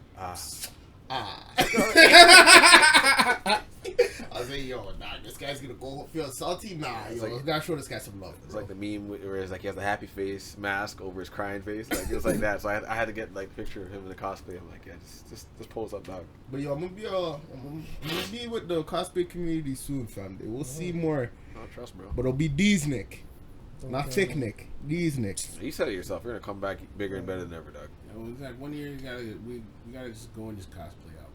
Yo, fam, I was gonna be a Jack Black guy. I might do like Captain Falcon on some blame shit, dog. Like, Rated. Who would they be pissed at if I were to cosplay? Donald Trump. What the? You That's asked that's not cosplay. That's like fucking like KKK whiteface. shit. That's suicide stuff. You might as well wear the hood. You might as well just wear a hat that says "Make America Great Again." Yeah, Who's boo. a really tall kid? Who's a really tall Call us comic? Bob, yo. Call it a day, dog. Bob for reboot. Call it a day, Oh dog. no, yeah. Nah, man, I go with I- friggin' Matrix. Enzo? Enzo, Yeah, adult, or yeah. Matrix. I read it. Call it a day. Who's so short? These person. The dog. What was the dog's name again, dog? Brisket. Brisket. Brisket. Frisket. You can be Frisket, Brisket, yeah. You're a piece of shit, man. dog. Or is that that or Fong, dog? Pick one. Yo, I'm dressed up as Megabyte. Fuck all y'all. Yeah, that's. I'm definitely Megabyte. So then- Nah, Who you you're be? definitely not Megabyte, dog. You not Megabyte. Okay, then fuck. Didn't they have like another human nigga? Nah, you be The motherfucking Silver Surfer, dog. That guy. Oh shit. Oh can't yeah, remember his name, though. yeah, forgot about him. There's another human nigga, but yeah. Or he could Was be he a guardian? I can't Hexadecimal. remember. Oh, the evil guardian. Nah, you know who you get to be? Hexadecimal. I'll do like That's a man flip, dog. disrespectful. I'll do a man flip on it. Nah, you know who you get to be? Nigga decimal. You get to be Kilobyte. Yeah, Not Megabyte. kilobyte combination. Nah, that's Gigabyte. Oh, Before Megabyte's Megabyte, dog. Oh, the beta Oh, version. Like a 2D one, dog. Beta version. that's I'm ruthless. good. I'll be Fong, dog. That's Nah, why don't? Yeah. Yeah, Or why can't you be Yo, fam, can we just go as like, I'll be the Venom suit, you be Eddie Brock. I'm not gonna be kinda have the fucking hair, dog. plain ass nigga. Like, Kind of had the hair. what are you dog. supposed to be, Eddie, bro? I was gonna be Hank. He's my symbiote. Dog He's tail. my symbiote. Yeah, No, fuck it. I'm going dressed as Green Goblin from Spider-Man 1, Willem Dafoe style, with a big head and all. yeah, like, I want something, but I'm trying to avoid like not huggers. After what happened to TJ, dog, I don't want niggas like looking at my junk and shit. Like, Facts. Yeah, You got violated stuff. Even Okay, today, I though. got violated too at Pride Parade, bro. And I wasn't even wearing nothing too tight. yeah, niggas playing grab ass. Well, it's it's pride. yeah. What did you expect? And you're a black guy with dreads. What do you expect? Yo, personal space still, bro. Yeah, man. Basically, your pony. Wow. Yo, let me put it this I'm way. ending. No. I've had it. That is all, folks. Alright, so yo, we're gonna be ending this off. This is your boy Iron Letter. You can find me on Instagram under Iron Letter. And my man TJ, where can they find you? The Looking Glass One on IG. And boys, yo, give them your IGs, let them you know know where you can first. find you. Nicole That's it. And then Nick Ose. ain't no underscore. No, that's just Nick Ose. Real name, no gimmicks. Alright. Yeah, it has like a dot or underscore. But yeah, Zeno. You follow me at G Paroxysm_ and/or NCamp_. Whatever's easier. And that has been the Den of Vowels Special. podcast. Thank you for joining us. See you next time. Peace.